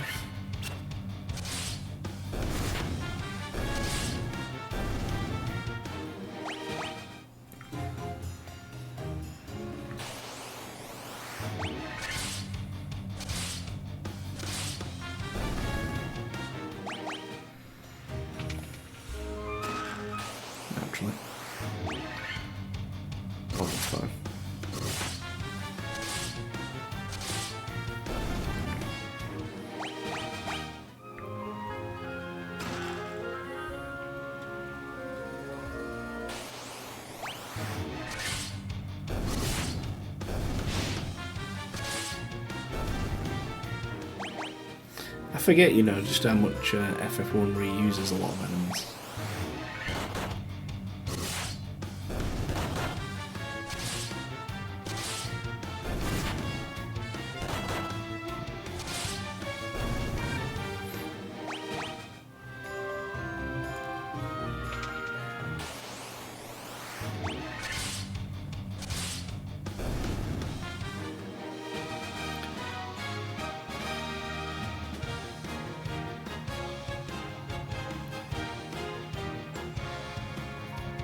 I just get a whole bunch of messages at once. I think I did, yeah. Just need some golden needles. How's the stat leveling going?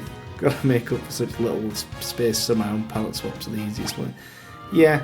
They haven't really palette swapped yet as much as just reused the same. Well, they've had a couple of palette swaps already. But it's more like the same enemy is found on like 3 different continents. Stats are fine actually, so I'm a little worried. I'm a little worried about Wonk and his HP. Like, but they're kind of okay for now. Donk is definitely the more offensively minded of the two.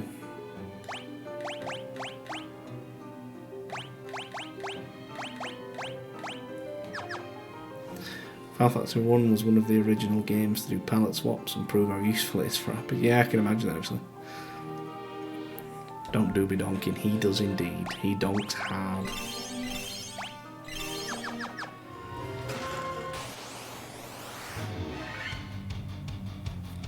I'm not opposed to palette swaps. I actually don't mind it. When it makes sense. What's a good example of this? Have you played through Grandia? I don't think you have you? I need to motivate you to do so if you haven't. Fantastic game. That does palette swaps. So there's like 4 different flans, all different colours. There's like 4 or 5 different sort of dodo type enemies, all the same colours, that sort of stuff. And what you end up with is they did a good job of palette swapping quite a small subset of enemies actually. And they kind of did it based on area, so like you could be up a mountain and you'd fight apes, right? So you fight like brown apes and they would throw rocks at you. And then later on you're up a snowy mountain where you'd fight like abominations and they're like a white palette swap and they throw snowballs at you. And it's really quite interesting the way they do it, because they did it really well, and it's actually difficult to notice, or at least it's a lot easier for you to accept it because they're in like different zones and whatnot. When they do the same thing on here, it's like we've come across 3 different wolves. So you've got werewolves, warg wolves, and wolves, and any combination of those 3 are on 3 different continents. I really need to change that command from Stream Elements.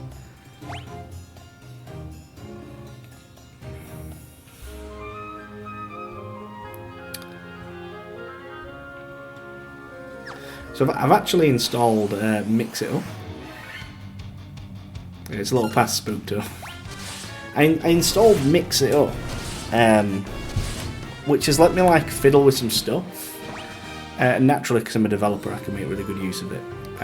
So it lets me do like alerts, but I can style the alerts in like HTML and CSS and stuff like that.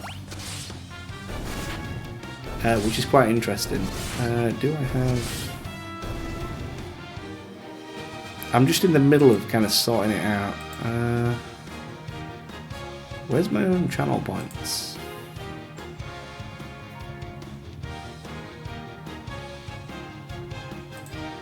Oh, there it is.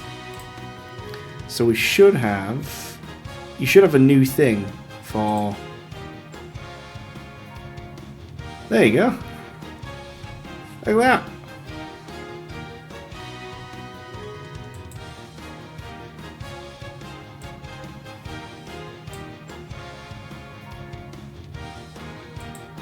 So now we have... I need to get some sort of a sound effect going on at the same time, to be quite honest. But we now have like Baldur's Gate 3 styled like approve and disapprove.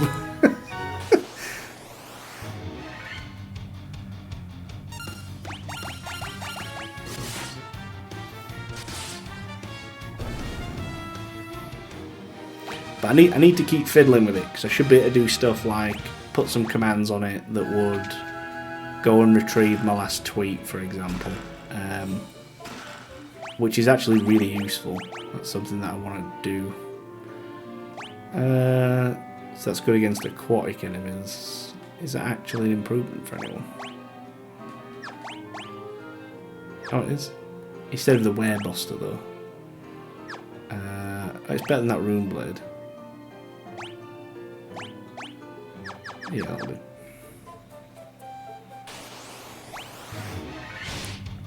But yeah, I'm going to be slowly expanding on that, and then I'm probably going to phase out...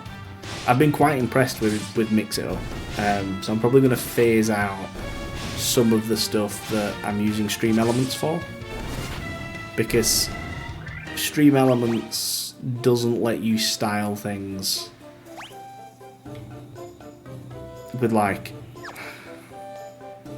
HTML and CSS, which is a little bit fiddly, but it means I can have it the way that I want it.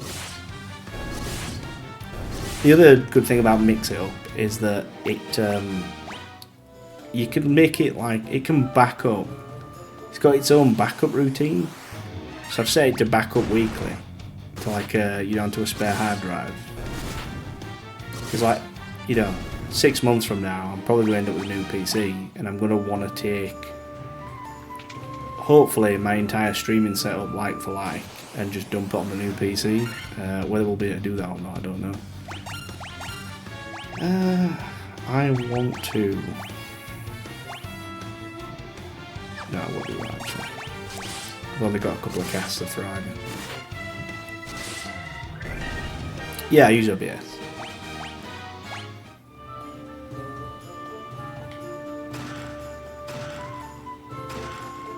Oh, 5 grand. Now, that's probably the best chest that I've opened, because,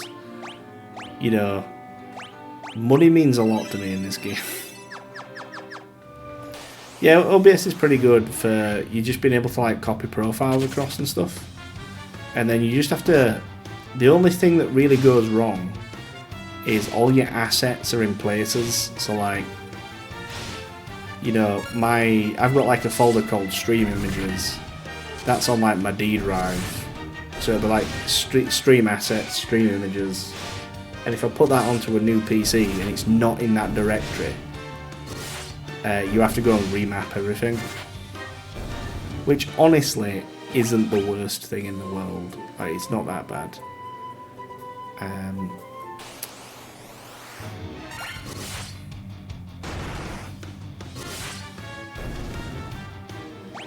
Oh, fucking hell.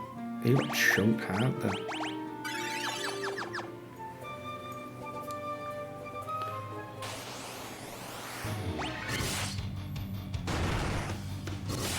Stop it!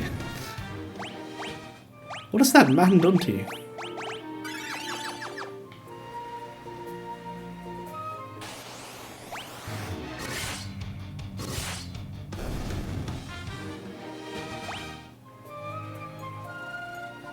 What level are we on anyway? 18. We're absolutely smashing through this, to be honest. We've got... we've had a little bit of bad RNG, but in the grand scheme of things, it's actually not been that bad.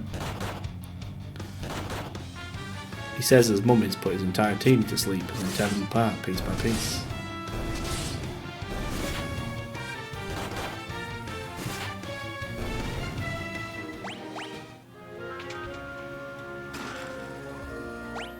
I still need to figure out exactly what I'm doing when it comes to the new PC. But it's a while off yet, and I've got some big milestones to get through yet.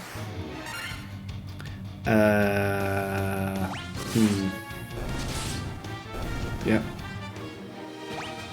The jellies with Bash.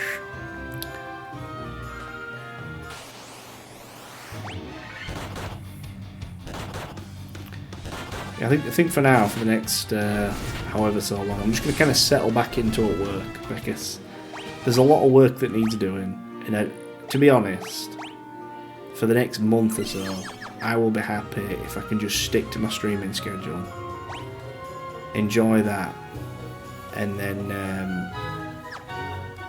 kind of get some stuff done at work, because I've got like all sorts of like standards to set and things like that. You know, I'll blast these with Firaga and just see what happens.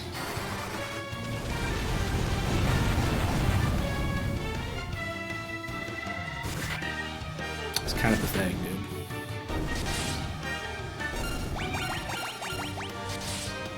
I'll take it.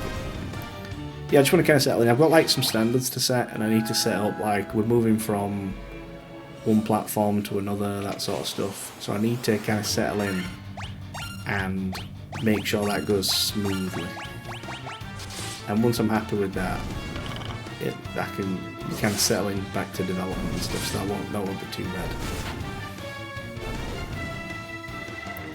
We've got the brand new sort of home gym situation coming in February, and I'm quite excited for that. You know, I've not been overly conscious of it. I've just been going about doing what I'm doing, and I've just tried not to be really too excessive over Christmas. But I've managed to get through the entire month of Christmas without putting on any weight, so I'm really happy with that. So I'm quite excited to lose weight and whatnot, so I'm going to churn through that. But before the expansion comes out for Final Fantasy XIV, I'm going to want to upgrade my PC, just because, like, with me streaming and playing off the same PC and working off it to some extent, I just want to make sure that I'm, like, pretty good. It's been like 8 days with a nasty flu. I ended up down 2 kg over Christmas. I wish, mate. Oh, one of my mates ended up with... He went on holiday, right? Had a good holiday. Came back home from his holiday and ended up in hospital. And he ended up with... I think he ended up with pneumonia, but they suspected that it might have been Legionnaires. And he ended up in hospital for like a week. He lost like 5-6 kilos. And it's like, mate, you have no idea how much I would enjoy that right now. It was dead funny. Like they had him in hospital, and it just kind of rang me up, and he's like, "Oh, Jay, help!" And I'm like, "What's wrong with you?" And he's like, "Oh, I'm in hospital. I think I've got Legionella." What have you been doing to get Legionella? Like licking air conditioning units? And he's like, "Oh, shut the fuck up! Just come help me. Come help me." I'm like, "What do you need?" I'm like, "Do you need me to stop by your place and get some clothes or something like that?" And he's like, "Mate, I need food. Like, I need food. I'm starving, man." And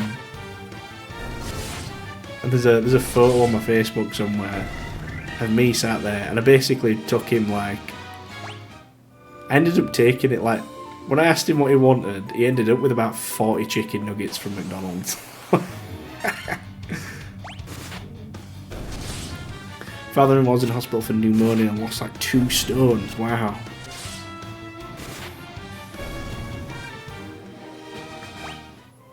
Stints in hospital are awful. Yeah, I've never been a fan of hospitals, I'm not gonna lie.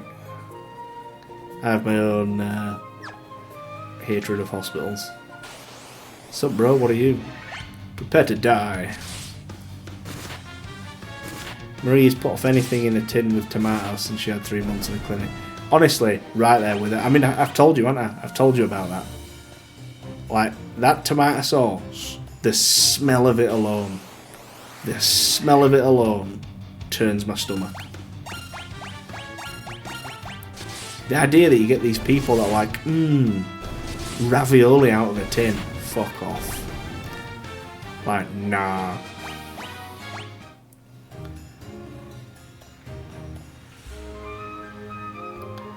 Yeah, baked beans, ravioli, spaghetti, hoops, any of that kind of shit. Get it the fuck away from me.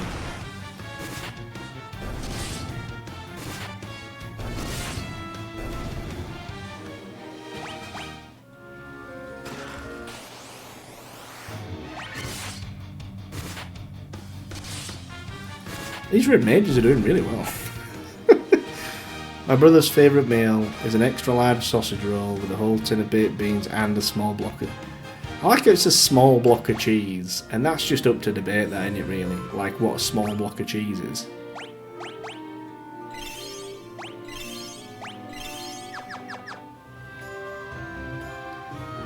Nah, man.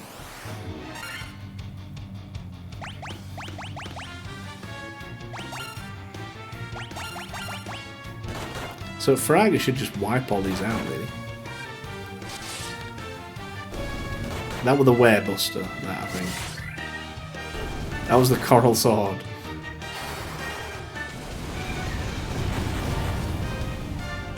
$150? Okay, I'll take it. Right, so this is the vampire that we're going to deal with here. Now, I'm not going to lie, he's probably going to get brutally eviscerated. Because these red mages are outperforming what I thought they would have done. His small block is like he's like 2 quid blocks that are like 3-4 centimetre thick. And that's the right wedge, that. All things in this world are destined to end in death. The seal cannot be broken, and so the earth shall rot. It's vampire! You cannot alter destiny. Mere mortals cannot kill the undying. You asked for this, man.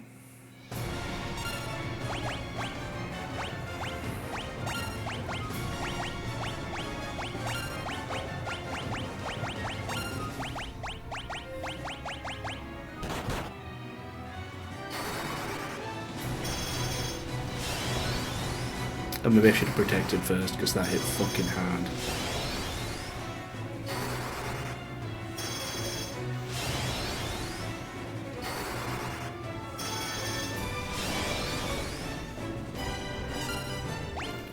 Right, you can defend, you can cure, and haste, and haste. Let's try that.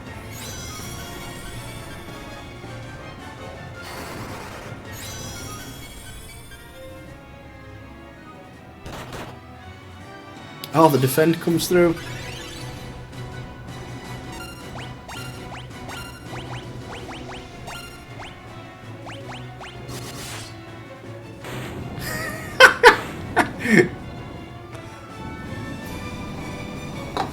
Okay, they're really frail, but they do good damage.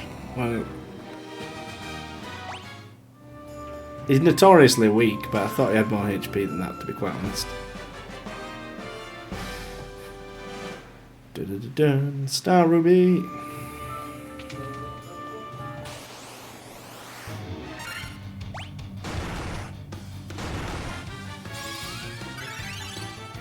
Oh, I'm glad I still had that queued up for an auto attack, actually. Right, that's going to piss me off if I see it again, so I'm going to have to change it. All that set up and you can just kill me for it. I know. I forgot that I didn't have that much HP. Stream elements.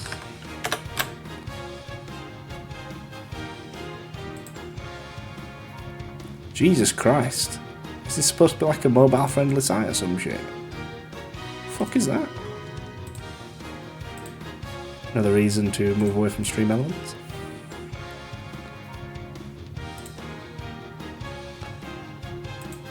More timers?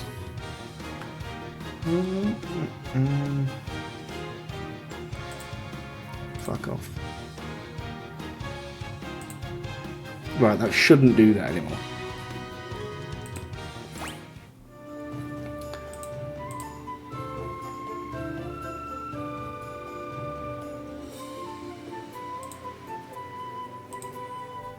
What's the volume like on my stream? Like in general, like do people have to? Do you have to turn it down to like make it acceptable?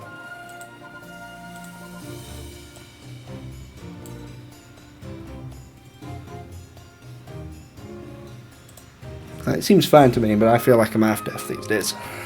So this should... Stone slab set in the floor, an evil force seems to emanate from within.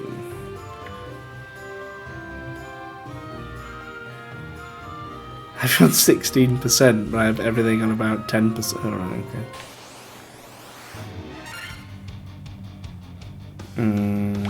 No, you can fuck off. We're not having this. I've had enough bad luck.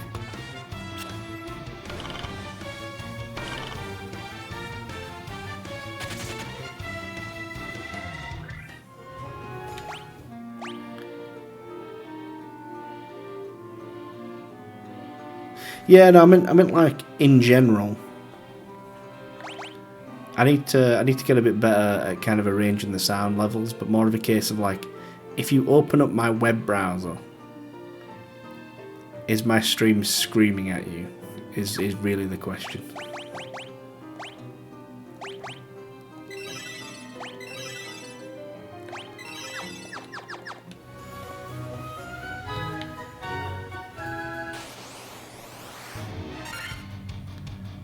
Oh, fuck off, let's go. Let's go. By the power of red mages.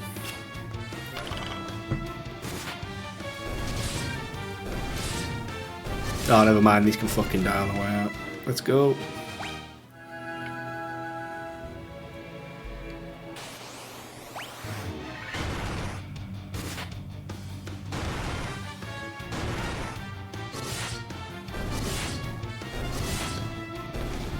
Ah, cool.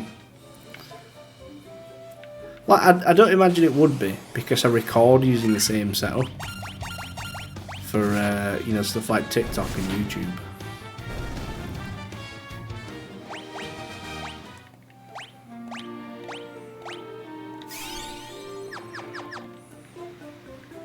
Oh, that wasn't necessary. I've got plenty of cures left.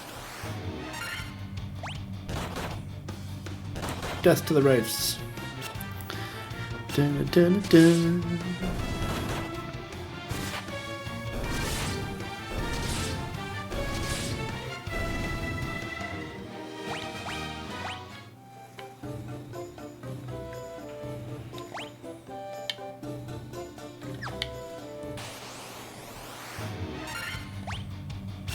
I just realised it said death to the wraiths, but they're already dead. What do you wish? Alright, it's probably alright then.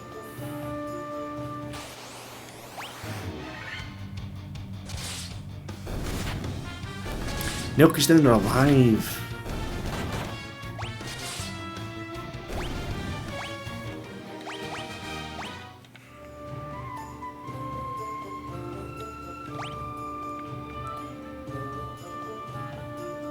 I mean, it would kill them.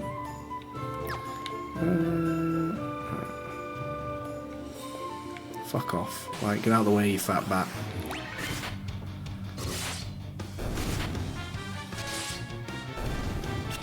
Fuck out of the way, or I'm going to feed you to Ozzy Osbourne. Guarantee you right now, you won't give a shit if it's a bat or not. That's a bit grim.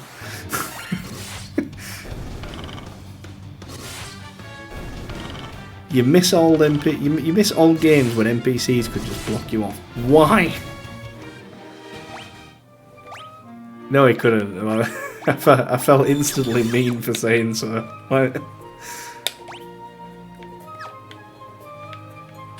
Fucking love Ozzy Osbourne.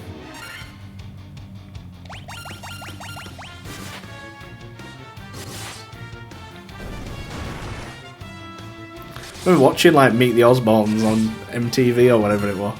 I'm like, that man is a class act. Shut up.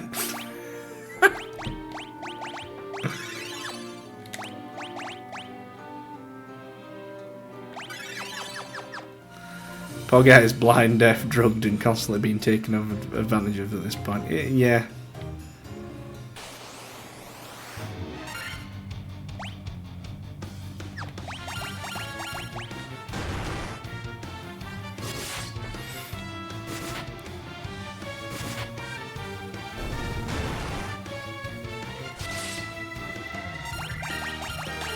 For like, aside from obviously being relatively heavily medicated, whenever you see him, you know, like on the news or on TV or anything like that, he seems to at least, you know, be like well looked after. Whether he is or not is a different question, I guess.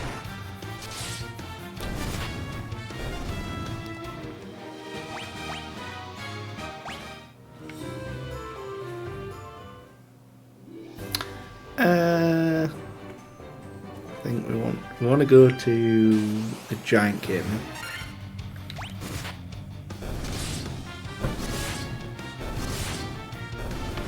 Did he? Really? I'm gonna have to listen to this afterwards. What's it called?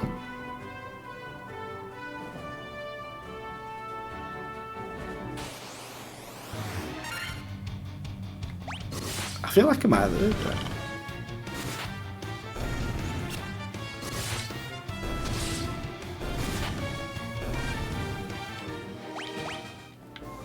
He's clearly doing well if he can bang out some belters. Received positive reviews from critics and debuted at number 3 in the UK charts. I mean, what more can you ask for? Excuse me, Mr. Golem. I have a star ruby to feed you.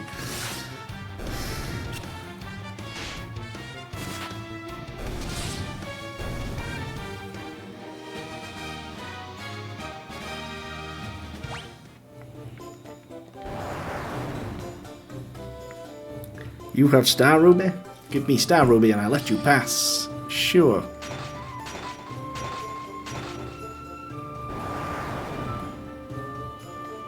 Crunch munch. Nothing tastier than rubies.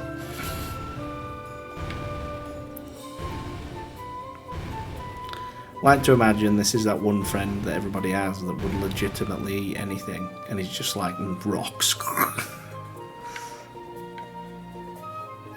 So we want to go down this way first. Lesser tigers. They're actually quite chunky.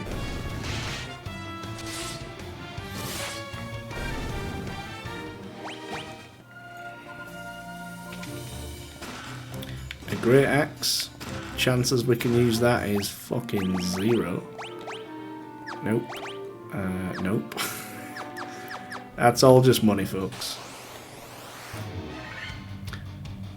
Released an album called Patient Number 7. That seems to be a bit on point.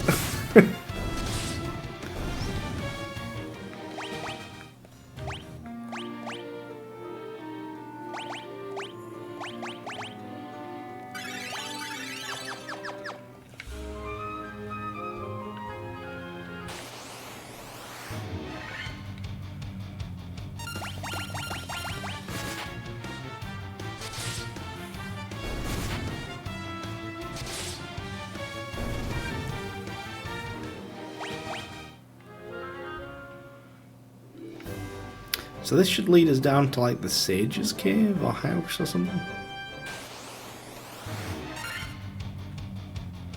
Hyenodons. That's a scary thought.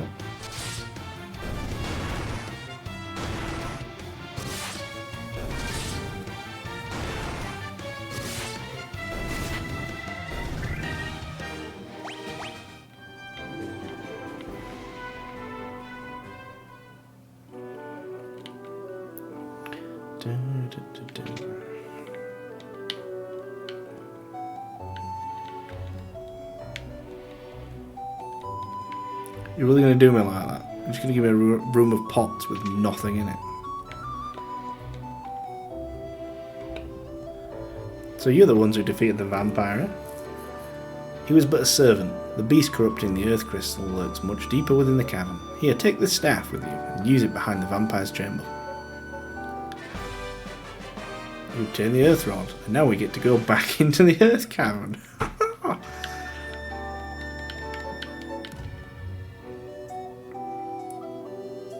think first a trip to Malmond to use the inn would be in order. We got some serious bank though. Like, yo, we're making some tracks in this game.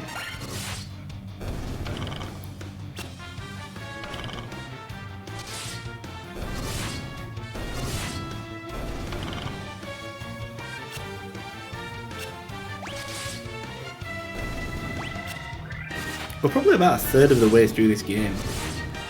When Ozzy was in a court dispute for 10 fucking years about ownership of the Black Sabbath tribute. He was, yeah.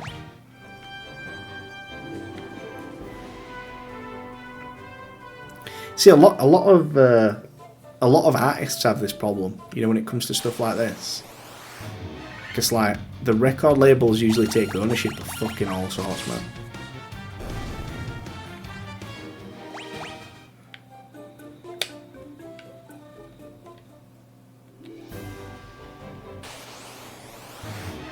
See, I have a massive stick up my ass about stuff like this.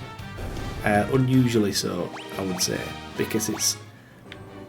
like, music especially just seems to be one of those things where, like... you know, it's made for the enjoyment of the masses. And yet, somehow, over the course of history, these, like, record labels have come up to provide, like, support for, like, musicians to get all their works, like, published and advertised and all that sort of stuff. And they are just brutal with it. Like, they get the lion's share for a lot of these people, you know, that don't have their own record labels. You know, look at the whole Taylor Swift thing. And it just kind of exemplifies how shit the arrangement is. So it's no wonder that you get some people that get big and then make their own labels to do things in a fairer way. Oh, I wish we could. We're going to need Firaga at some point, I imagine.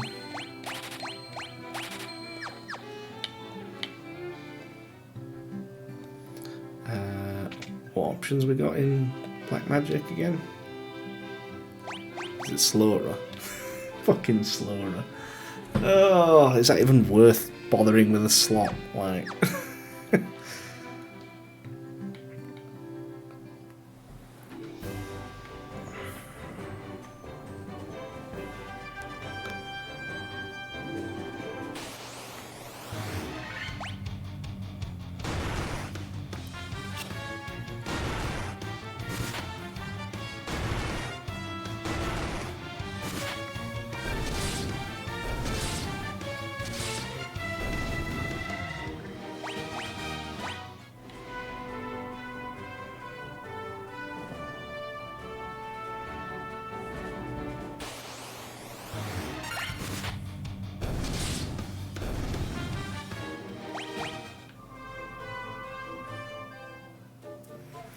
Right, back down we go.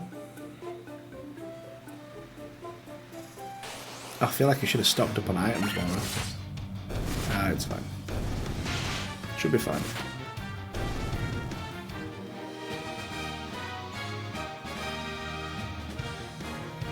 Dun, dun, dun.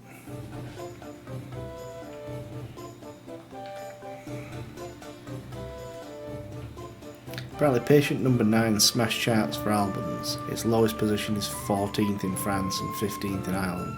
Everything else is like top 6. Damn. I feel bad not knowing it existed now. Ooh, these should be able to hit pretty hard.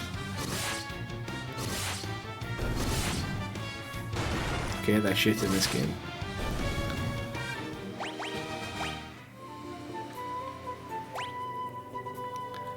We are absolutely tearing through this game. I can guarantee you that Final Fantasy II will not go this quickly.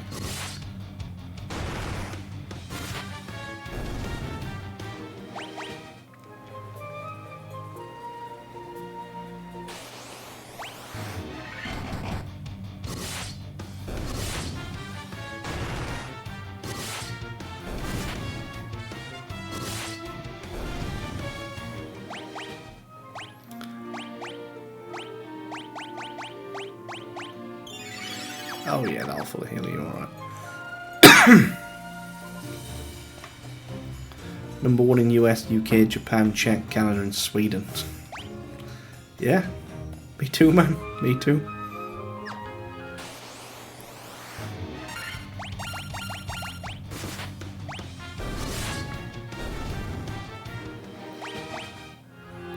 These red mages are getting like inches dicks, man.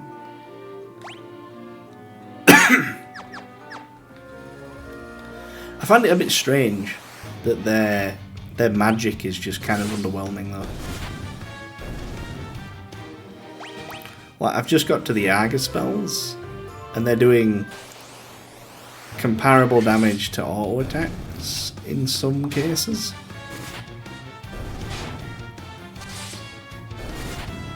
I knew the first line of spells would be shit, but I didn't expect like everything else to be a bit wank.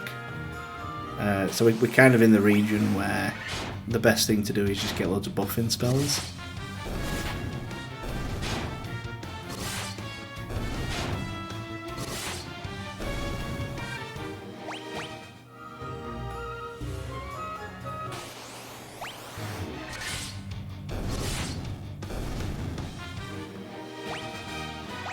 Wonk and Plonk hanging out.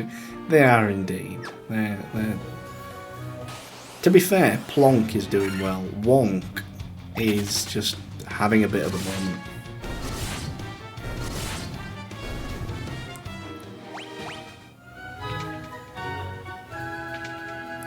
Right, so we should just go down one floor, I think it is, and Lich is there. Wonk is a late game scaler. To be fair, if he like the one who underperforms the most becomes the first heal user from magic items, and we'll have a lot of respect for them then.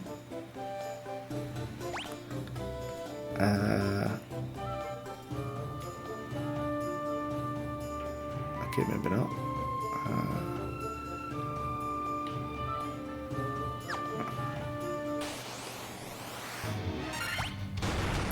Savage them. Show no mercy. Fucking piss go demons. Fucking piss that.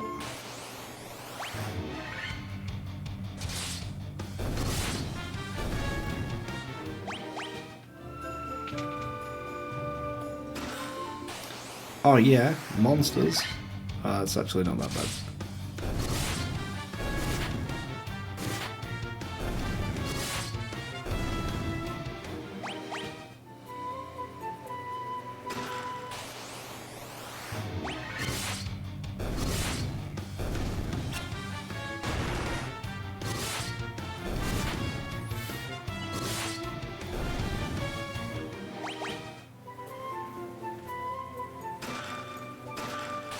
Actually feels oddly high tempo. Ooh, Sphinxes. I know we're alright. Feels oddly high tempo thanks to like speed mode and these guys just going to town with swords. That's a really good preemptive strike rally, like. Oh yeah, extra strength, extra agility. All the more to donkey with.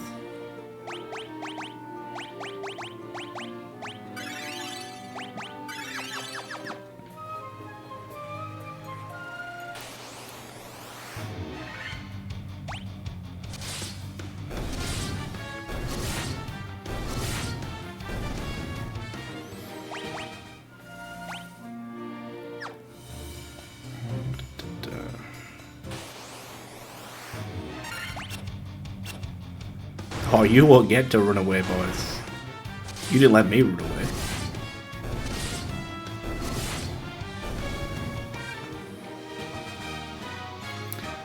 It really is. See, this is the thing about like random stat adjustments. Like, he's 19. So Wonk has the second highest strength.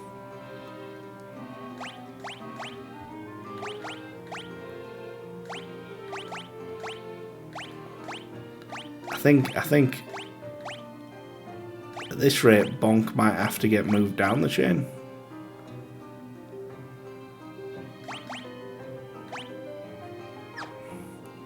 I think he can retain his place for now. But if he doesn't start making, you know, if he doesn't start producing results, we're going to have to rank him down.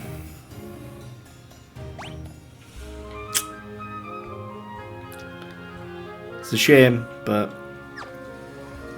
if you want to be given the important roles, you need to pass your performance management. Good luck with the rest. I'm off to bed, mate. No worries, mate. I'll talk to you in a bit.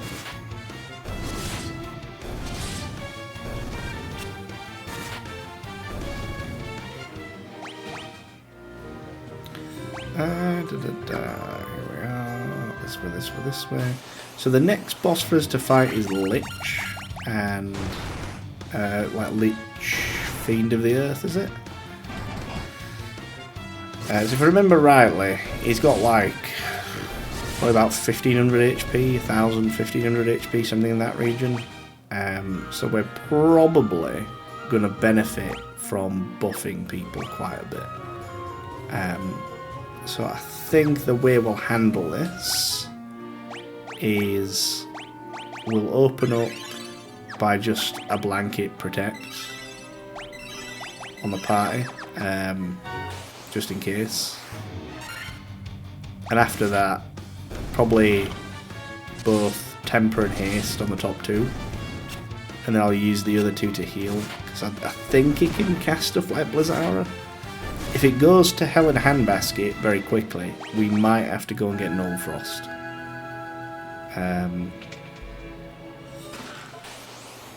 But we shall see.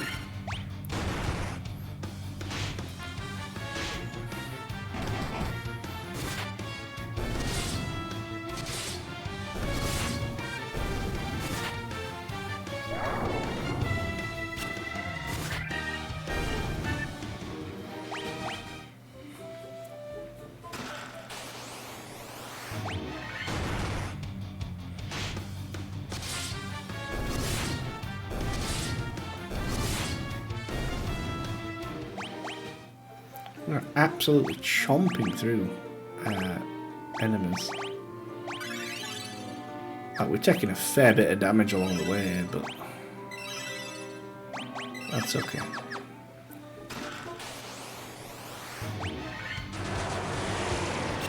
Ooh, nasty. I don't think Dark persists in this game, and it only halves. Like, it lowers your accuracy in general, but I think they can just fight through it.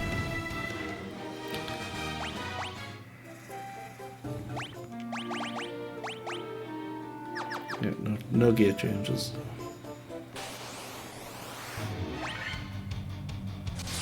See, that's another thing that's quite interesting. Realistically, I don't think I actually need to loot that much gear, because there's such a small subset of gear that red mages can use, which is basically swords and armor for all, and mail, that there doesn't seem to really be a big incentive for looting. I'm doing it anyway, but realistically, I don't really need to. I don't benefit from it that much other than selling the items. So in some places, it might just be more efficient for me to not bother.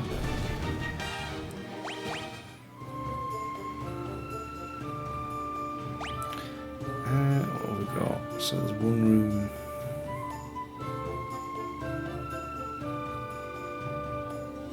Oh, just to hang a left. I think the Lich is in that room.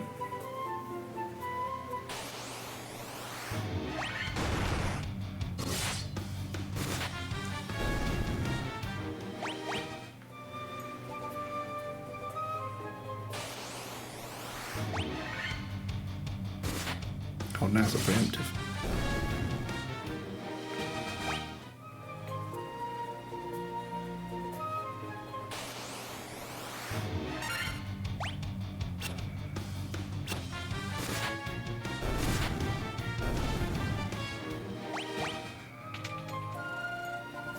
Yeah, so this will be the Archfiend of Earth.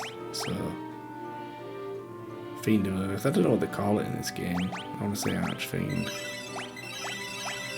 Yeah, so it'll be... Oh shit, I just used all his MP, so he can't use Protect. Oh, he can just invis himself or something. I'll figure it out. Configuration, quick save. If I remember rightly, there's a teleport. That teleport point behind lets you get out, so you don't have to fucking slog it all the way back out.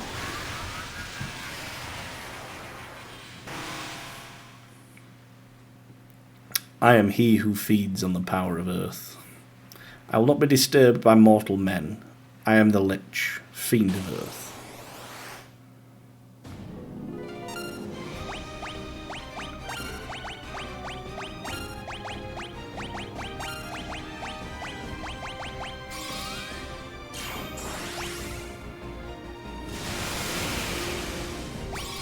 Holy hell, okay. That's not cool.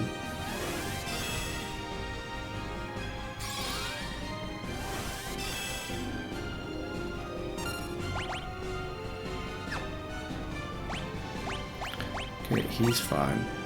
He's not. They're not. And he's not.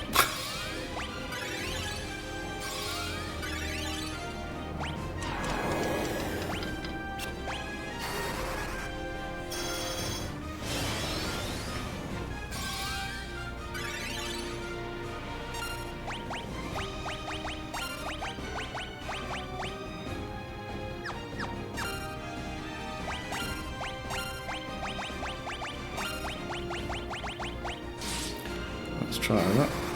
Oh.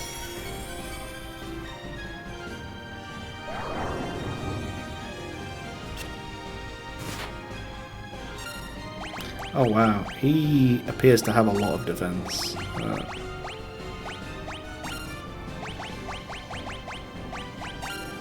Let's try this.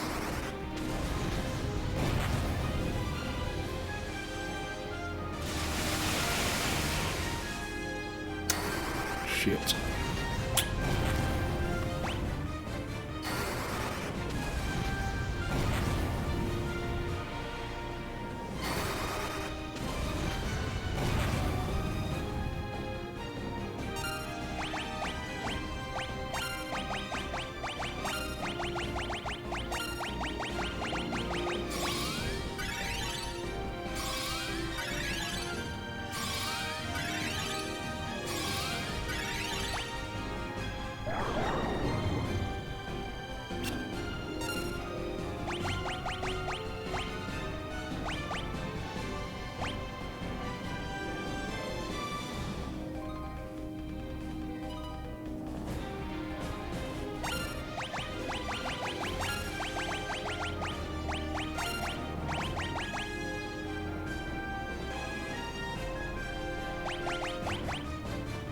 Can it be silenced? That would be a bit wild.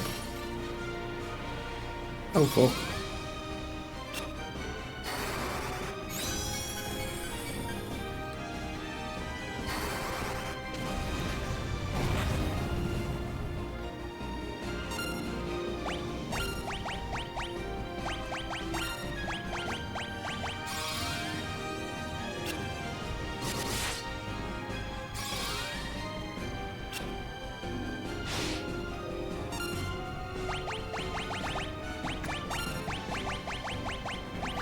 Yeah, I think this will be a game over and then a reset, I think.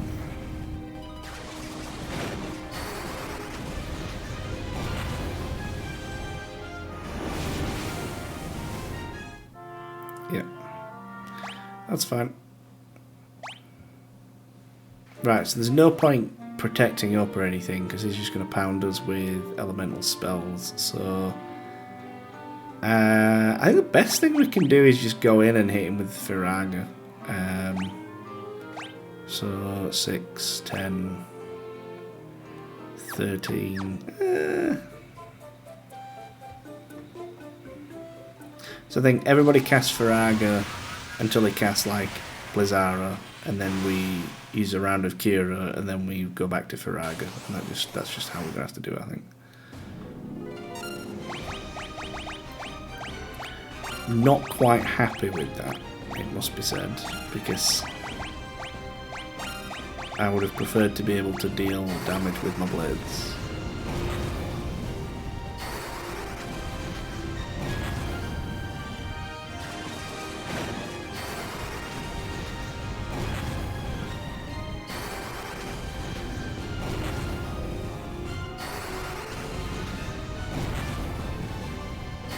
Okay, I think Donkey's out of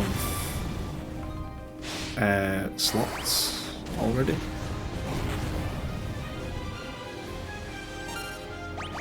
So I don't think he can Firaga again.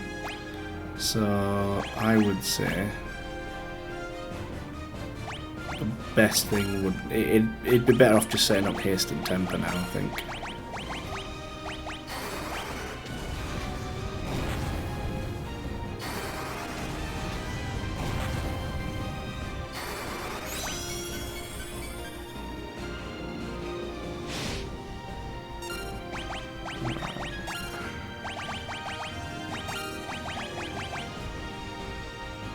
Okay, that one's out of that. Did he set up Haste? Yes. Right, so you set up Temper.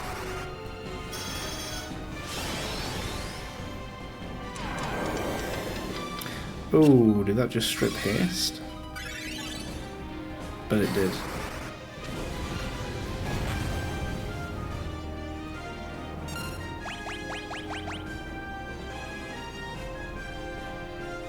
He's only got that, so attack, heal out of that, Haste,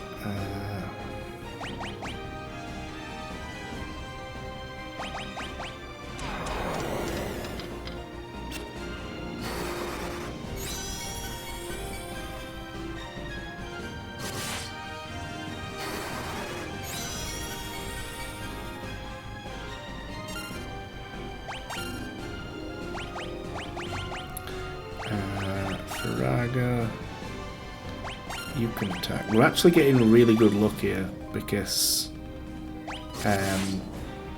he's not using the level 2 spells.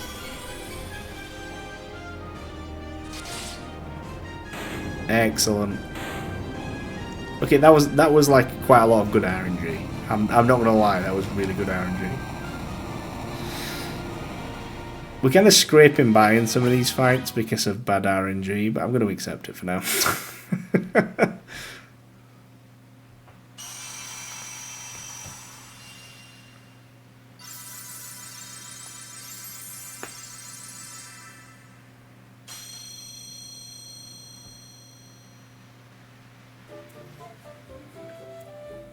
So now we can teleport back out by here. Meow.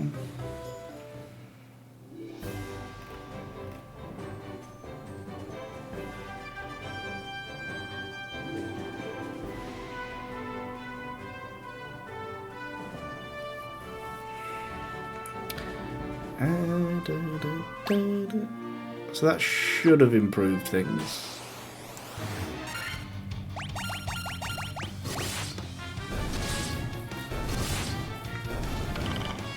I'm glad we picked up Firaga. If we had to rely on Haste and Temper for that entire fight, I think we'd have got devastated repeatedly, to be honest. Like, you saw how powerful it was when we got Haste and Temper going. Like, that 200 HP crit that we got on Lich, that was really, really useful. But in this particular case, just repeatedly casting Firaga seemed to be rather potent. Yeah.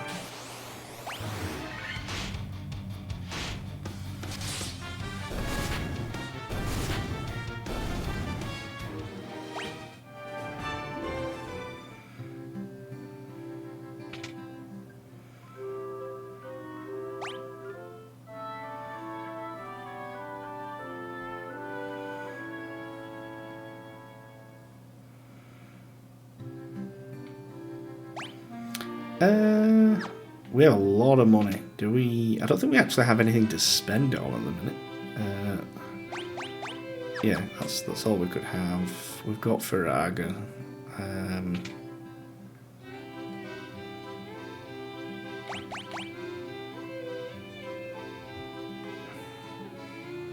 doubt we'll need slower. I think we get access to more spells and equipment when we end up as red wizards. Which will make a big difference, I think. We can probably equip a full set of long swords. That should be cheap enough.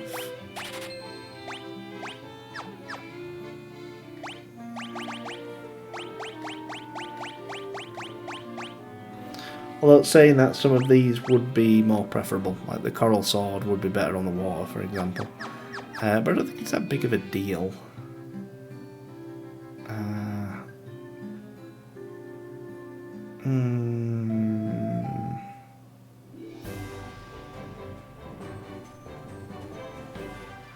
Right. So I think now we head towards Crescent Island, if I remember rightly. Not Crescent Island, Crescent Village, whatever it's called. It's that moon shape on the map is where we want to go. Oh yes, Buccaneers, give me your money. Do they even give me decent money anymore?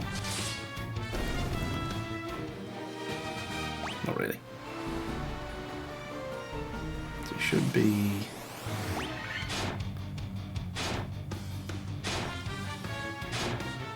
I'm actually really impressed with how far we're seemingly getting with this full Red Mage party.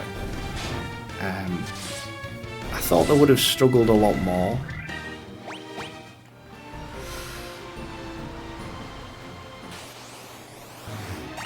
Like a lot more.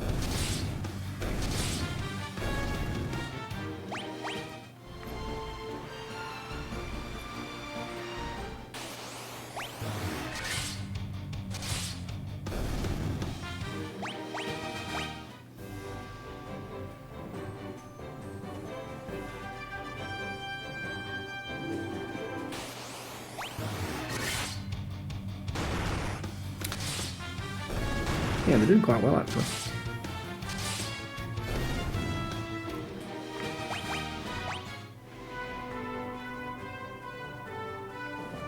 We've made so much progress. Like, it's crazy how much we've got done in like what, 3 hours? So this is Crescent Village. So one of the things is there should be some like 12 elders in here, and they should give us a canoe.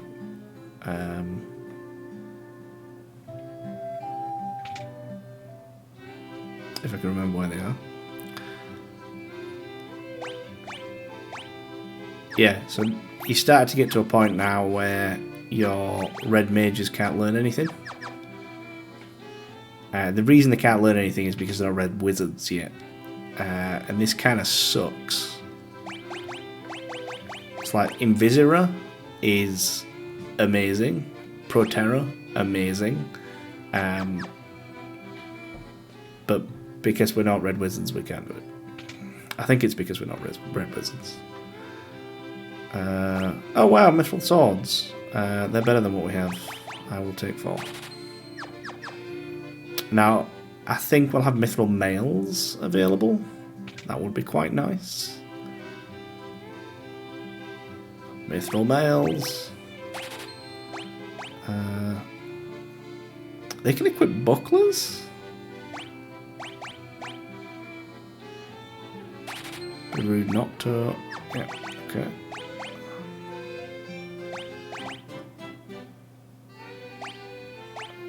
Oh yeah, that doesn't affect anything, so yeah. Nice, that's a good defense and offense upgrade. Like, it really is. That's a welcome sight, that is. Right. I'm just gonna get like a whole bunch of shit. We've got like an excess of everything, so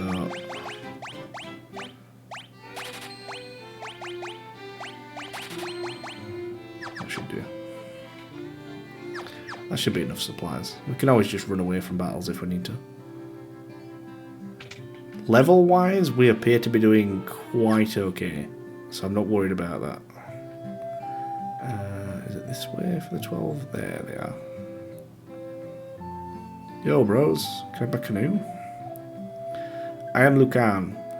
I see a cycle of wrath, a dim light, guided by destiny, about which our entire future revolves. Okay. Who's giving me... fire, earth, water and wind. The source of the four forces are the altars scattered around the world.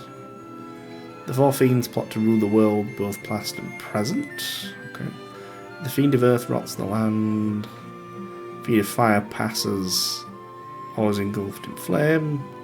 When all four crystals shine once more, return here, all will be revealed. Bring the light of the four crystals to us, warriors of light, only you can do this. The volcano Mount Gulg rises to the west of this town. The fiend of fire long slept within its passages. Vanquish her before the world is consumed in flame. Well done, warriors of light, you have defeated the fiend of earth and restored the crystal of light. Sadly, this has drawn the notice of the fiend of fire, who was not to have stirred for another 200 years. Take this canoe and go face the fiend in Mount Gulg. Cheers, bro.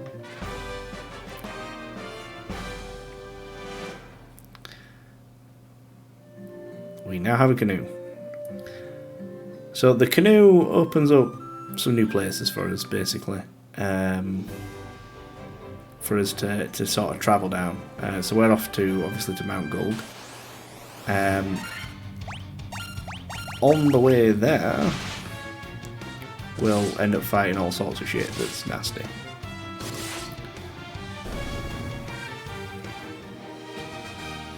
So they actually do pretty well for getting like Gillen experience in this place.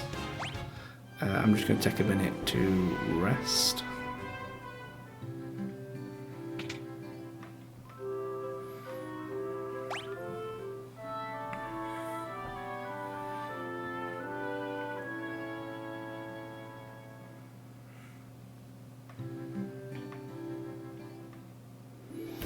Jesus, that croc took a chunk out of me.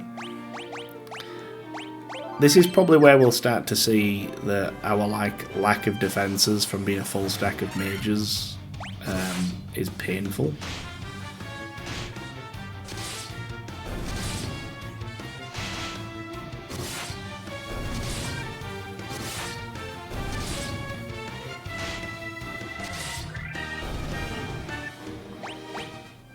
It's also why I ended up buying... Oh, we completed 50% of the bestiary. Nice. It's also why I picked up these high potions, because like one high potion is pretty good. There we go. That should do it.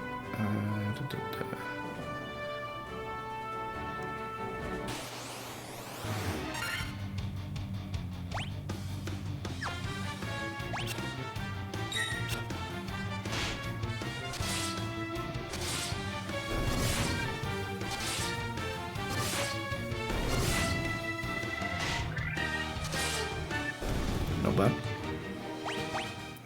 Yeah, at this point, the lack of like just being able to use spells like heal will take its toll.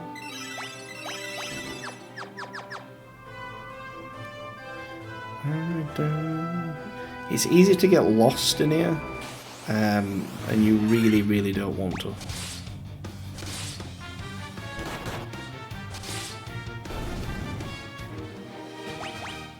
Oh, that was really kind of it to just poison me on the way out there.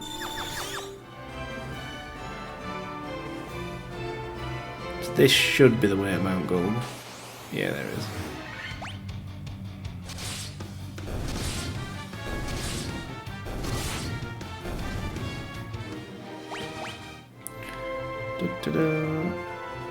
Yeah, so here's Mount Gold.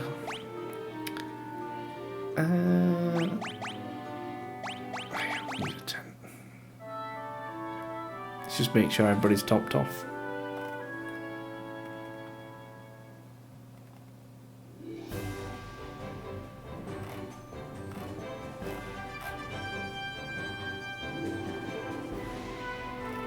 If I remember rightly, we have to walk through a load of magma for this, which I'm not that keen on.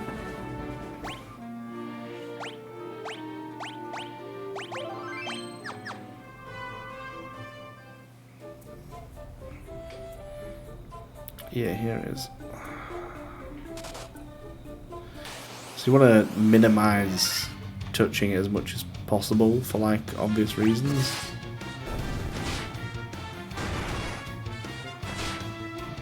So thankfully we don't have to be as scared of scorpions as we have been, but they can still poison us. So.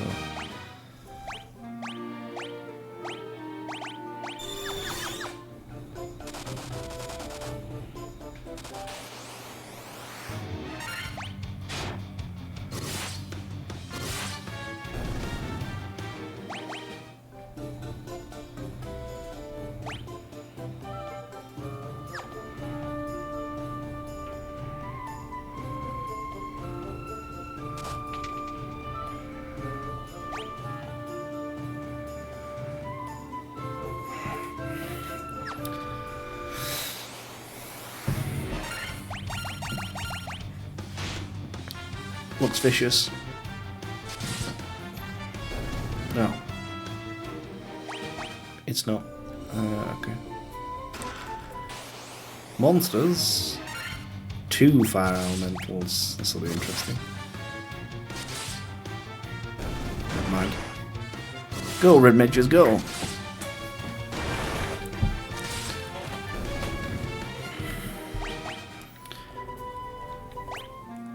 Well, that's a mithril helm to be sold.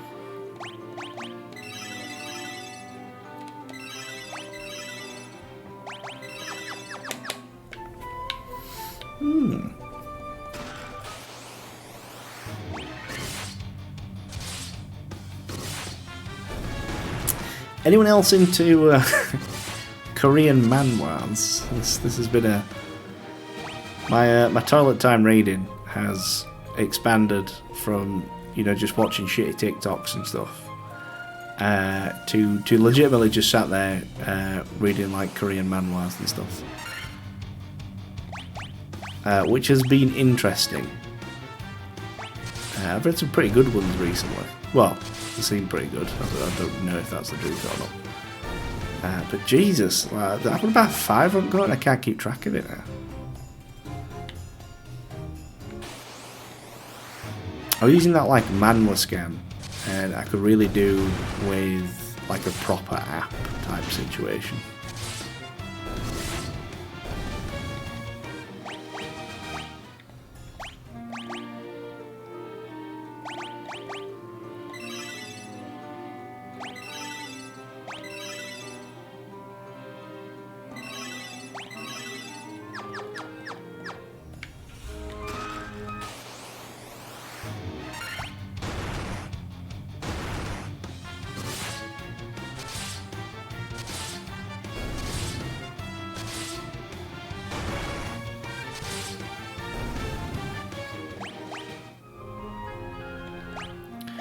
Great sword.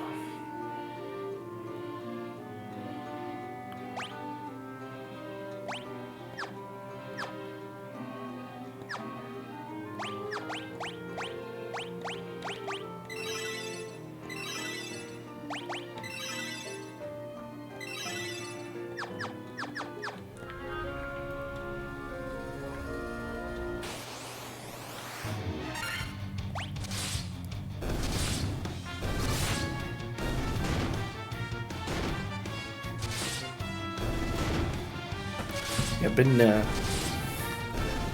reading through Age of Arrogance, which seems like an interesting one. I'm not sure where the title comes in, to be honest, because nobody seems overwhelmingly that arrogant, which has been a bit of a mind bender.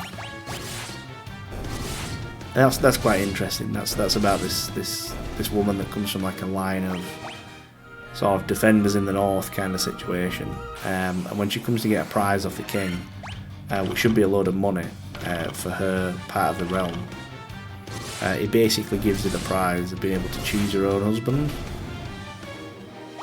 which is a bit shit. And like all the people like starving and stuff. So she picked the crown prince, who recently has been like stripped of his titles and things because he's been a bit naughty. And you get this like developing situation between them that's actually genuinely quite interesting. It's quite enjoyable. Then I've been reading one called Royal Marriage,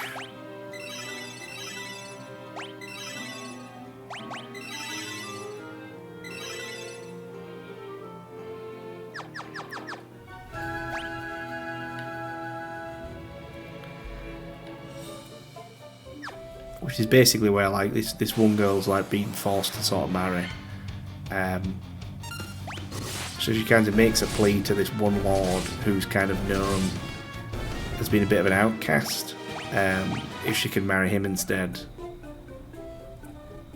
And he agrees, and it's quite an interesting story because he's basically like this big war general, and he, as his prize from the king, he refused to be like given titles and lands, and instead he wanted like blanket protection against the other lords.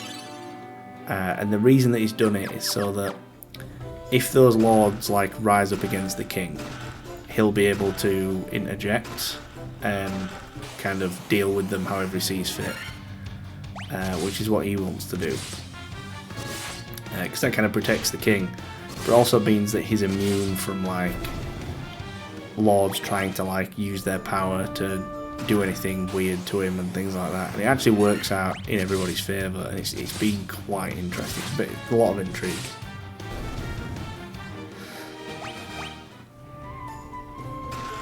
I was watching this one, and it's called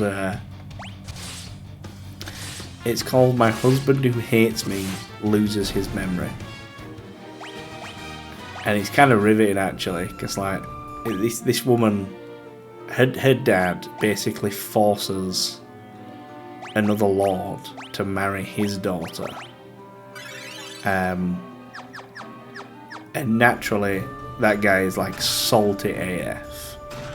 So he treats his new wife absolutely horrendously. Like there's no like beating around the bush. And then an accident happens, and the dude ends up without his memory. And what he's lost is he completely and utterly has forgotten his wife, essentially. It's a bit weird because that seems to be the only thing he can't remember. And as a result, he doesn't remember treating her awfully,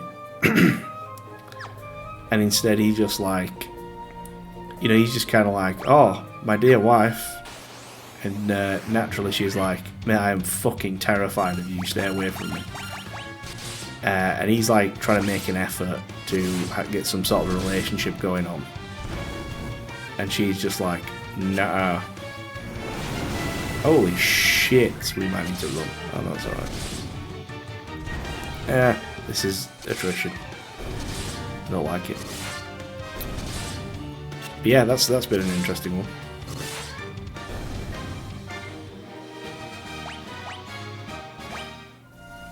I've also been reading this other one. It's like, I think it's called like An Unusual Reincarnation or something.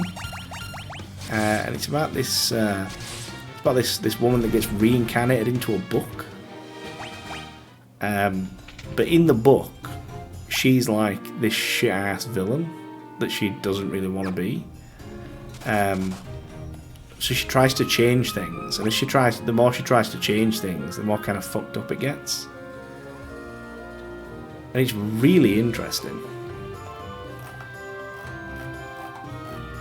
Really, really interesting, actually.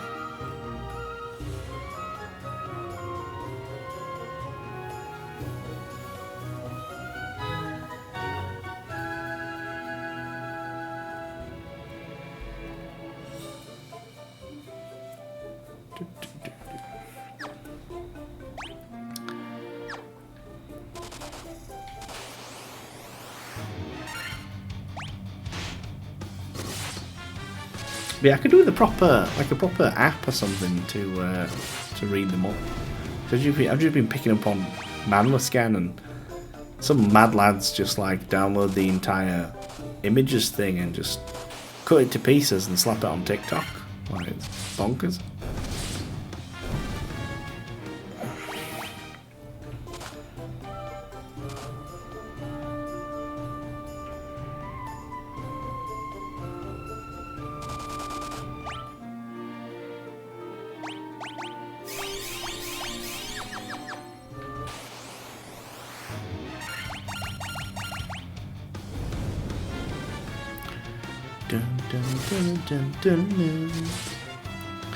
Mount Gulg is going a lot better than I thought it would. I am fucking terrified of what's going to happen when we get to Marilith, though. Because I thoroughly expect her to just positively butt-fuck me.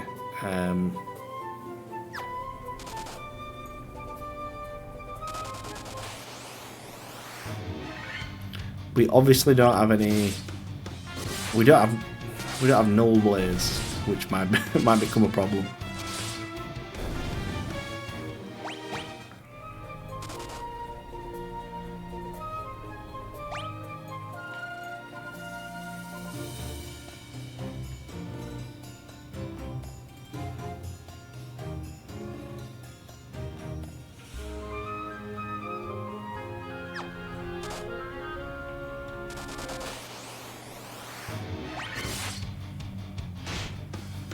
Yeah, null blaze could...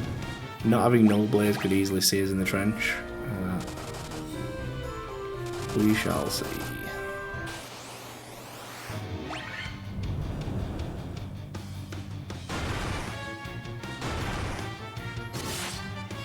Thankfully, the enemies are not too bad here. I feel like whoever balanced it took into the consideration that you're running about on lava, which is quite kind of them.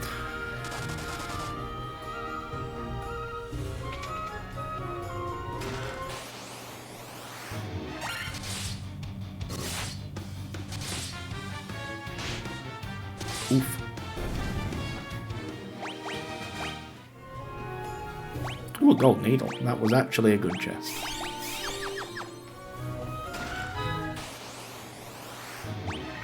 A fire lizard. How chunky is that? Not very.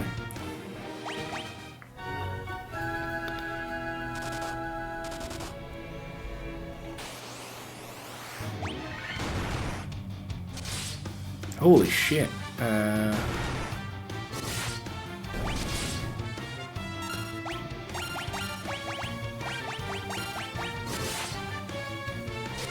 Oh, that's fine. I should die. That whacked him hard, did that? Right, what we got? Room, that's down. Room up there. Okay.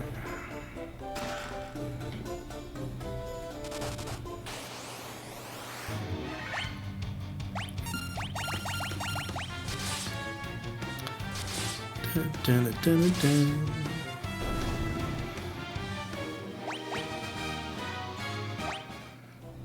I feel like if you're very decisive about where you're going, you don't actually take that much damage from this. Ooh, what a crit! That was tasty. So let me just double check their stats. So he's got 19, 21. Donk is by far the offensive powerhouse for whatever reason.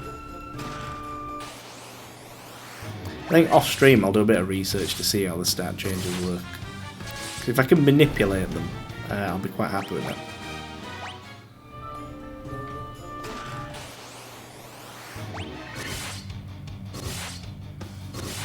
Fucking hell, 3 crits. Jesus. Go, red mages, go! Ooh, an ice brand. Nice. We should be able to... Yes, we can.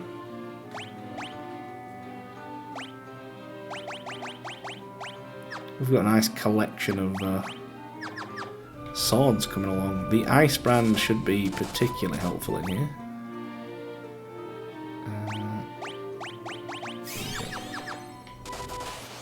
I'm just going to keep everybody over 100 HP. That seems to be quite a comfy place to be. Oh, hold that sound.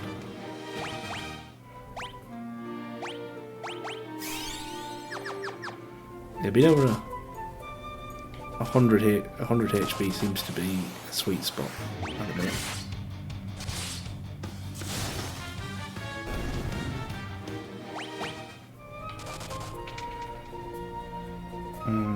Yeah, come on, let's go. How is a lava worm stood there as a person? Fuck.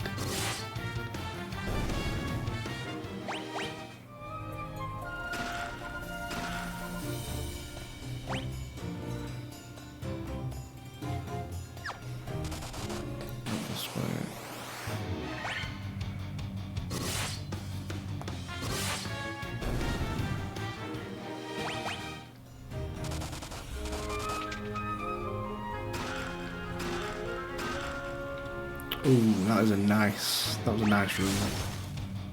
Damn, get dunked on. Fucking hell. Fucking took no prisoners then, didn't he? Jesus.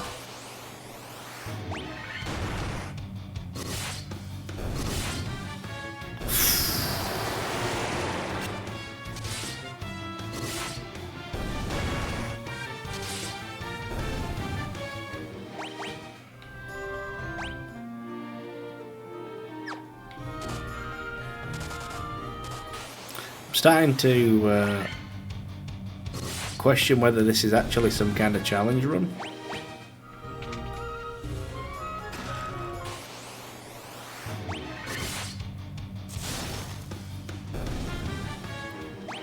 Because we are fucking destroying everything.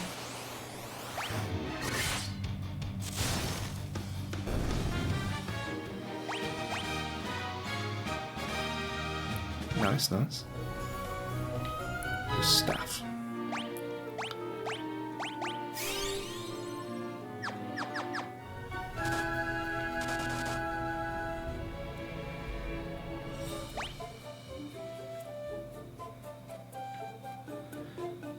Oh yeah, one of these is Marilith, and I don't know which one. I think it's southwest for Marilith.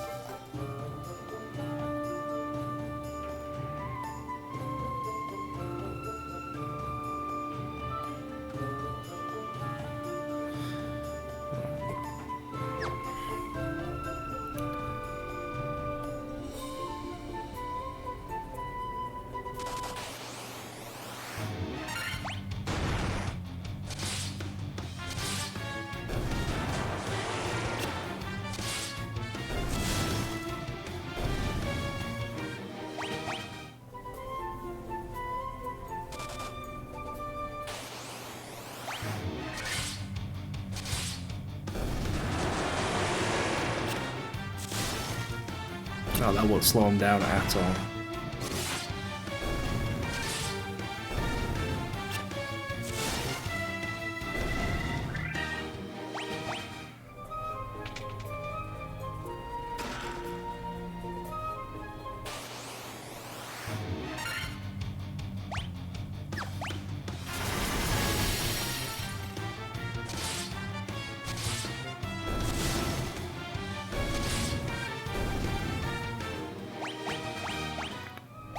Somebody got shanked up good there.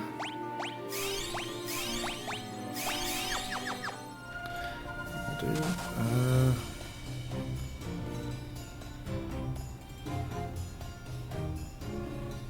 So I think it's... There's only a couple of paths we actually have to go down here.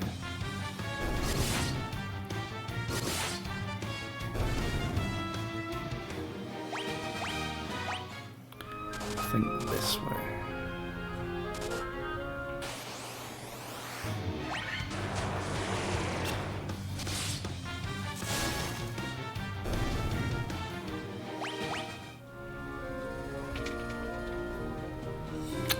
Clearly not.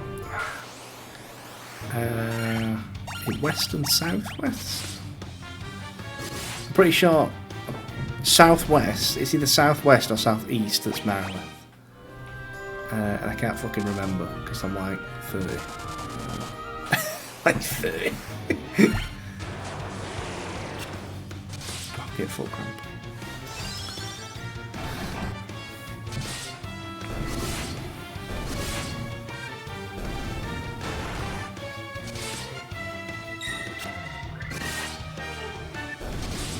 Man, that ice brand is just chunking them.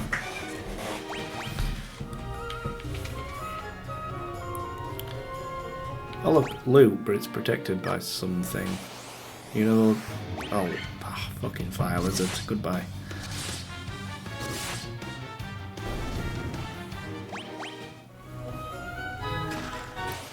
Monsters. Oh shit.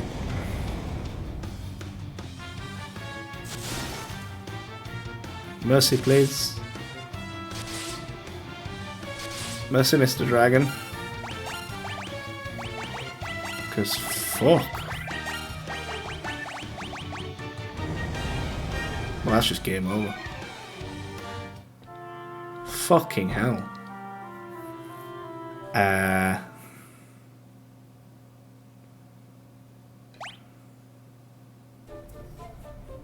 Holy shit.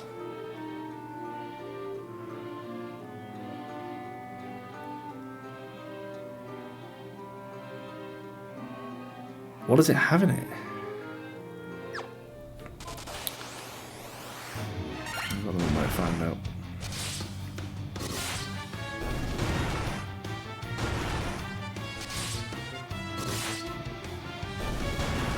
If we were fully healed, I might have been able to take the second blaze, and then we could have pushed it maybe.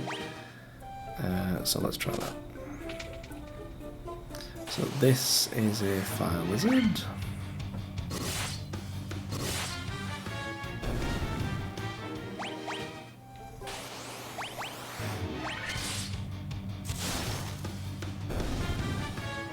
Can't believe the ice brand hit it for like fuck all damage.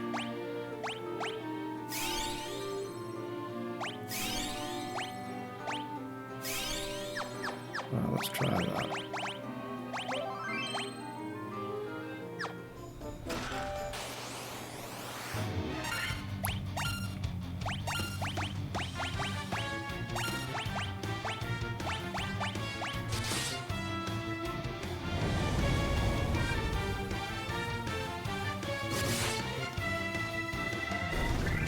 Oh, nice.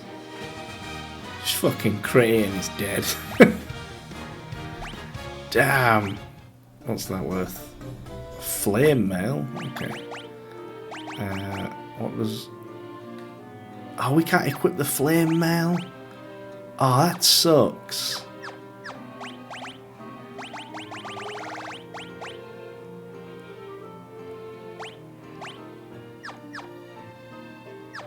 That sucks hard, does that? Like, the flame mail's really good.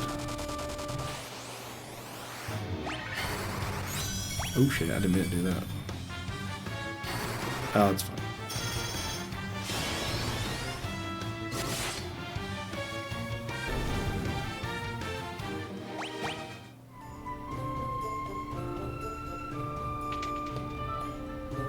Nope, that's Marilith. Right. I can't be asked going anywhere. That looks good. Quick save. Yeah. Let's find Marilith.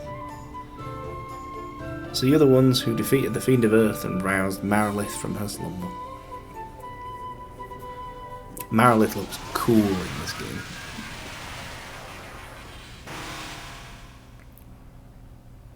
The power of the burning flame is mine and mine alone. Those who would oppose me shall burn in hellfire. Cool. Right, so what we'll do is you two attack, and we'll go with Haste and Temper. We're just going to invest... Oh, fucking Jesus. Good lord, boy. Holy shit.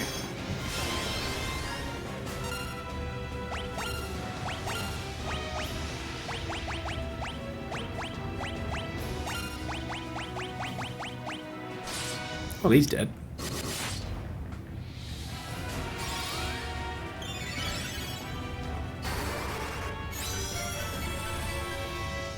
He's attacking number 2, I guess.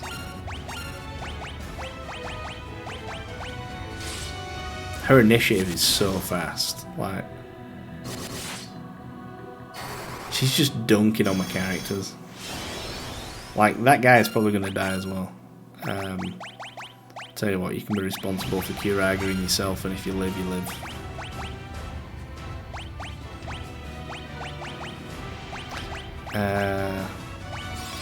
I'm just gonna make sure that Donk stays alive and hope that Donk kills her. Go on, Donk.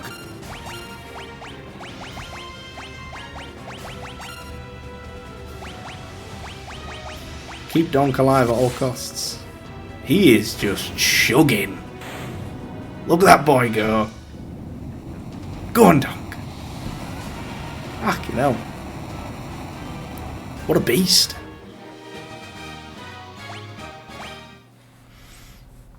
What a beast.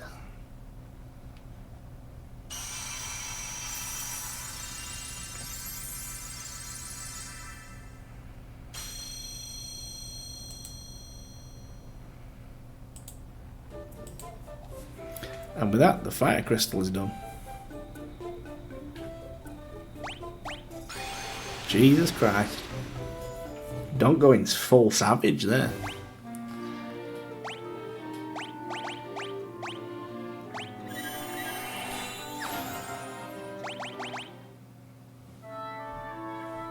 God damn. We're going ham.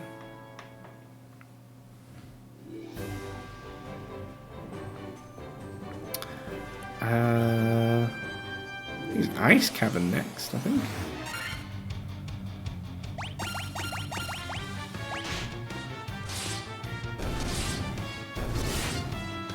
And that ice brand did sheer work there. Like, fucking hell.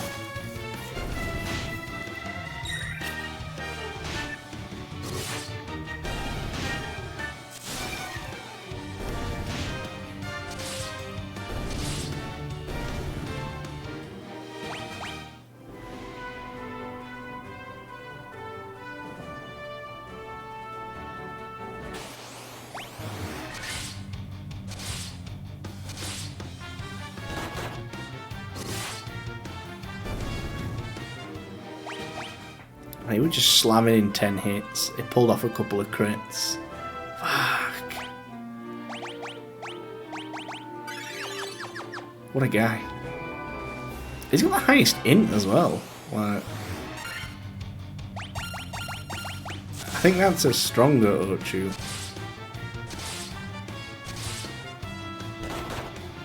Yes.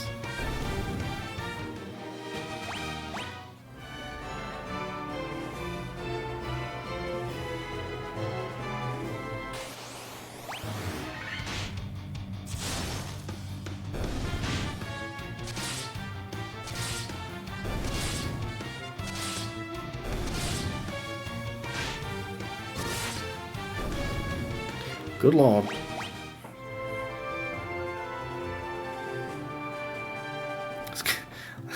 Get to the end. Get to the end. People are missing chunks of their life.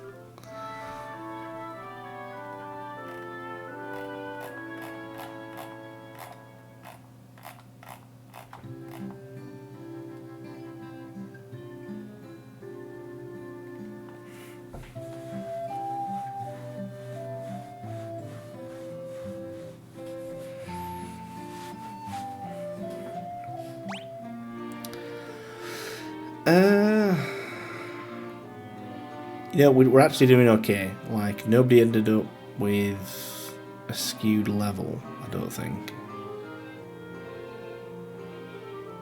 No, it looks alright.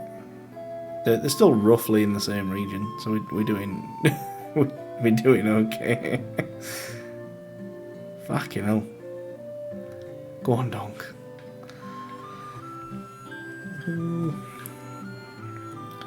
400 years ago as wind.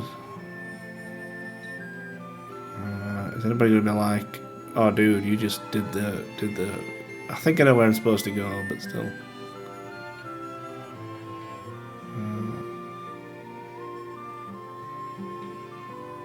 You guys suck. Right, I think we're supposed to go to the ice cavern next, which would entail, I think, we just head north, I think. I'm just not entirely sure where.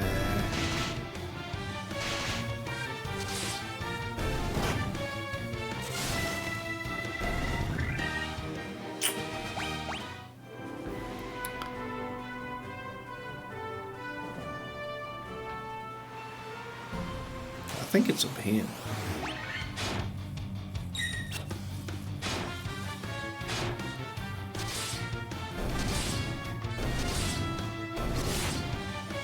Go on, Donk.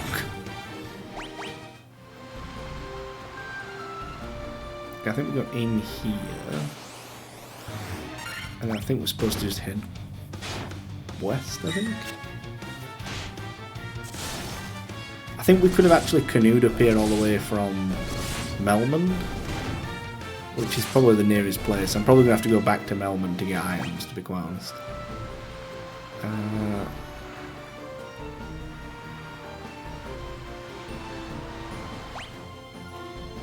Is that right?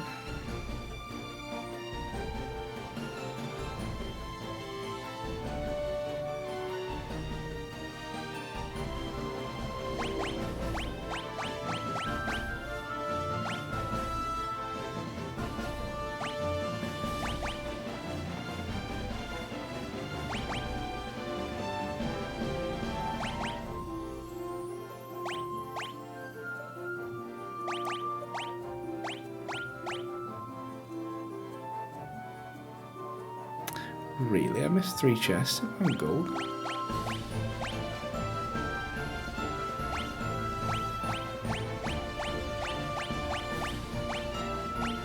I have to fly through that late game.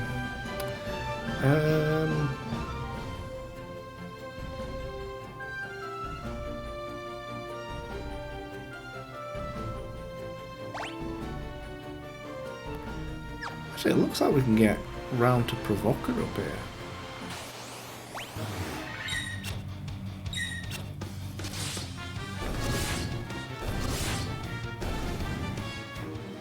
I definitely want more high potions, that's for damn sure.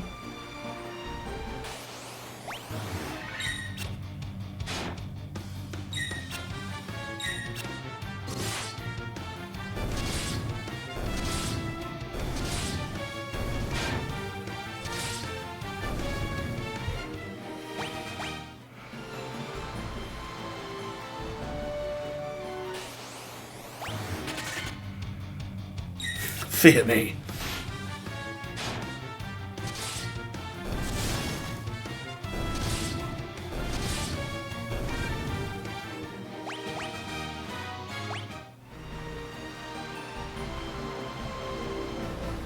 I think if we go... Sorry boys.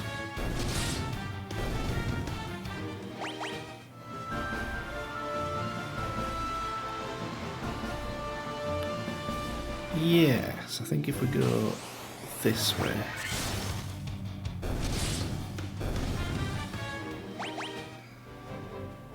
If we end up going this way, we should end up back at...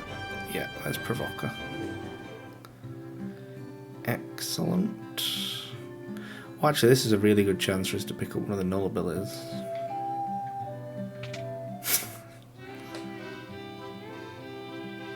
Oh, it's Null Shock. Who gives a shit about Null Shock? We have 139k? Well, of course we do. We don't. There's fucking no armor we can equip. Of course we have 139k. I don't think anybody's lost anything apart from HP.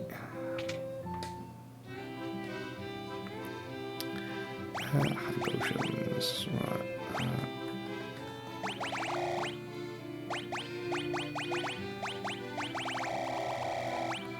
Stack them out, why not?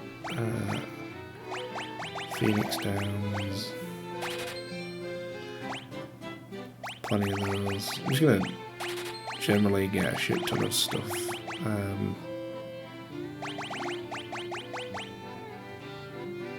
These could be really good in a pinch.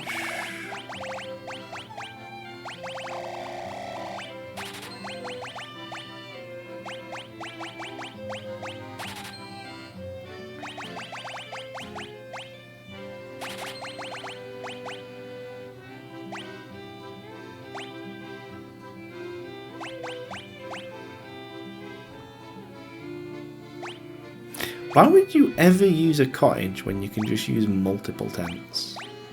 I'll never understand that. Like, you would have to use 15 tents. Like 12, 13 tents to make it worthwhile using a cottage.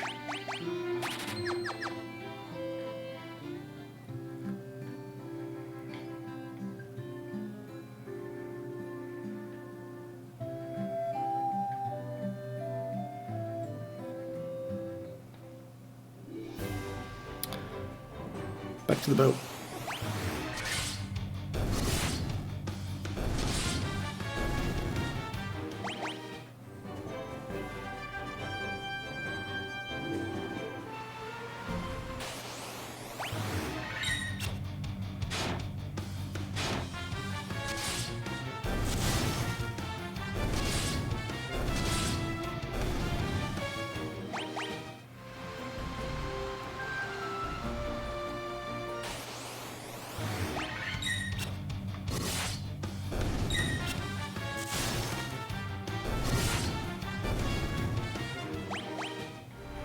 I really would like to be able to get one of the magic items that has heal.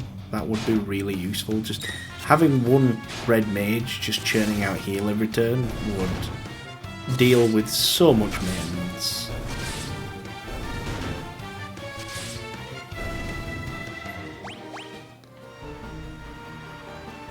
Like with the random distribution of attacks, you'd only really have to heal specific people every now and again. And the maintenance would really, really help.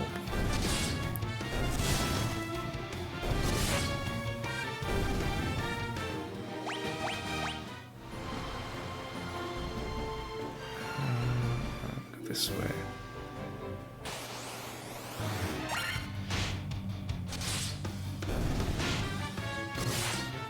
I'm quite impressed with how well the red mages are doing. Like, I get they can use swords, and that's kind of good, but they do nowhere, like, they shouldn't be doing anywhere near the damage that like a warrior can do or a monk can do, but it's seemingly enough to get by. And my red mage absolutely Donk absolutely shat on Marilith. I mean, she shat on everybody else, but like, Donk went to town on her, and that was pretty impressive from like my perspective. But I do feel like I've got unlucky. Like, I don't feel like getting through Marilith should have been possible for me without using like Null Blaze, for example. The fact that she just decided to spam her like singular attack over and over again feels like I got really lucky, more lucky than I should have done. And I feel kind of overtly aware of that fact.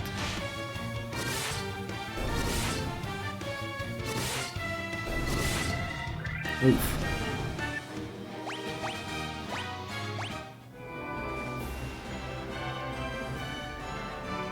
Yeah, I'm getting really lucky with Donk. Like, look at his stats. 20 strength, 22 intellect. And like, you've got the closest to that is Wonk on 1919.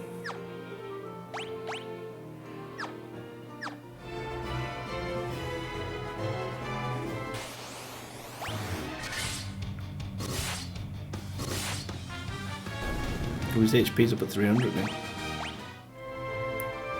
I do need to figure out what affects the stat growths. Like, it feels too good to be random, if that makes sense.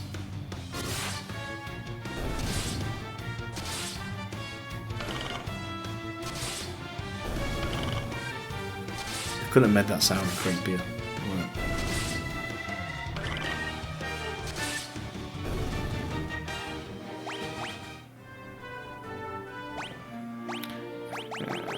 Plenty of tents now. I don't feel like we should have this much money either.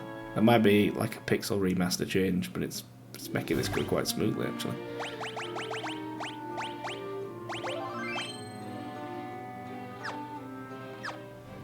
Right guys, I think I'm going to leave it there. So as next step is the Cavern of Ice, which is an interesting place, which hopefully I won't regret not having Null Frost. Yeah, it's been fantastic actually. I've been really having a lot of fun with this. There's been quite a few people that have kind of come by, said hello, hung out, whatnot. So I really appreciate everybody that's been coming by for this. We're going to be ploughing through all the way from Final Fantasy 1 to the end of Final Fantasy 10. Obviously not back to back in the same setting, because I'd die. But yeah, we're just going to be ploughing through. So we're about...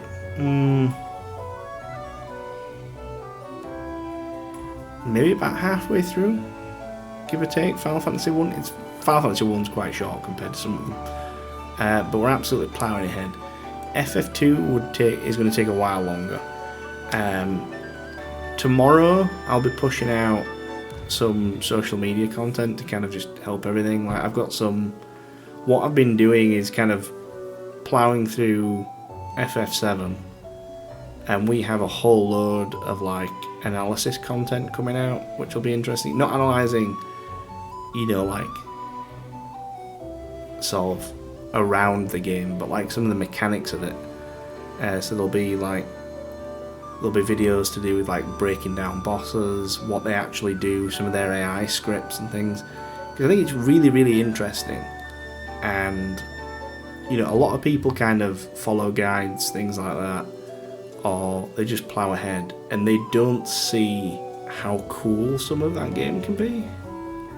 Because they obviously just see like shitty 3D graphics, but I don't think they realise how smart that game actually is developed. And I wanted to kind of make people aware of it, so I've got a lot of content for that coming out. I'm just about done. I need to kind of work out an intro and an outro tomorrow before I finish them up, but I'm just about done with the analysis of the Guard Scorpion fight, which is it's a very interestingly engineered fight that has like a number of patterns that get replicated elsewhere for people to look at. It's super interesting, well, at least it is to me. I hope it is to everybody else. But yeah, we'll be breaking down things like boss fights. We'll be going into enemy skill material, like the enemy skill materia. We'll be going into like things that you can steal that are just really cool. And in some cases, I'm showcasing how some things can be kind of difficult and how they're well engineered, and at the same time how you can circumvent some of that stuff quite heavily. I don't want to say trivialise the game, but just get really efficient at it and have a good blast with it and a good laugh with it. But yeah, so there'll be little mini guides for some of the little awkward puzzles and stuff that's in it. There'll be boss analyses, there'll be cool things you can steal, there'll be enemy skill materials, like where you get the enemy skill stuff, as well as good uses for them. There's a lot of enemy skills you can come across and get that at face value are just useless. And I've, over the years, I've managed to find fun uses for some of them, fun or good uses for some of them. So we'll be making use of some pretty unusual enemy skill. We're making some pretty unusual uses of enemy skill materia that are kind of cool. And I'll get around to that in a bit. But one of there's some other cool stuff that we'll end up going through, such as the spell power table. So like a lot of people don't really appreciate this. They just kind of know it by heart and by feel, but they don't really know like the differences in spell power for different spells, and kind of why it's that way and where things fit in. And I'll be going through all sorts of stuff like that. Slowly over time, we'll be pushing out a lot of Final Fantasy VII content. And the aim of that really is that I'm a really big fan of like traditional JRPGs, and my audience that I'm trying to get in sort of appreciates those as well. And I figured that would be kind of, for now, that'd be the fishing line I get them with. Because I feel like those that are into the classics, if you would be interested in that kind of content. But we'll see. We'll see how that works out. But I'm pretty well motivated at the minute, so I'm going to crack on and do that. But for now, I just want to thank everybody for coming, hanging out. It's the first day that we kick it off. I'm going to be back Thursday, 8 PM. We get straight back into Final Fantasy 1 and we smash on. I don't know if we'll be able to complete the entire game, but at its current pacing, we're absolutely smashing through it. It'll slow down over time. Some titles are slower than others. Some titles just naturally take longer, and if we want to achieve certain things, there's a bit of grinding to do in some of them. But I will sort out a pretty good incentive. I think the first incentive that we're probably going to end up looking at will be the solo Cecil run in Final Fantasy IV. But I'll put all of that all out ahead of time because it's a good laugh, and to be honest, it's kind of makes it a short game. It's interesting to see. Yeah, but for now I'm going to love you all and leave you. So thank you very much. Join the Discord if anyone wants to do it, or X, which is not Twitter anymore, but these commands need sorting out and I can't be arsed. Right, catch you all later.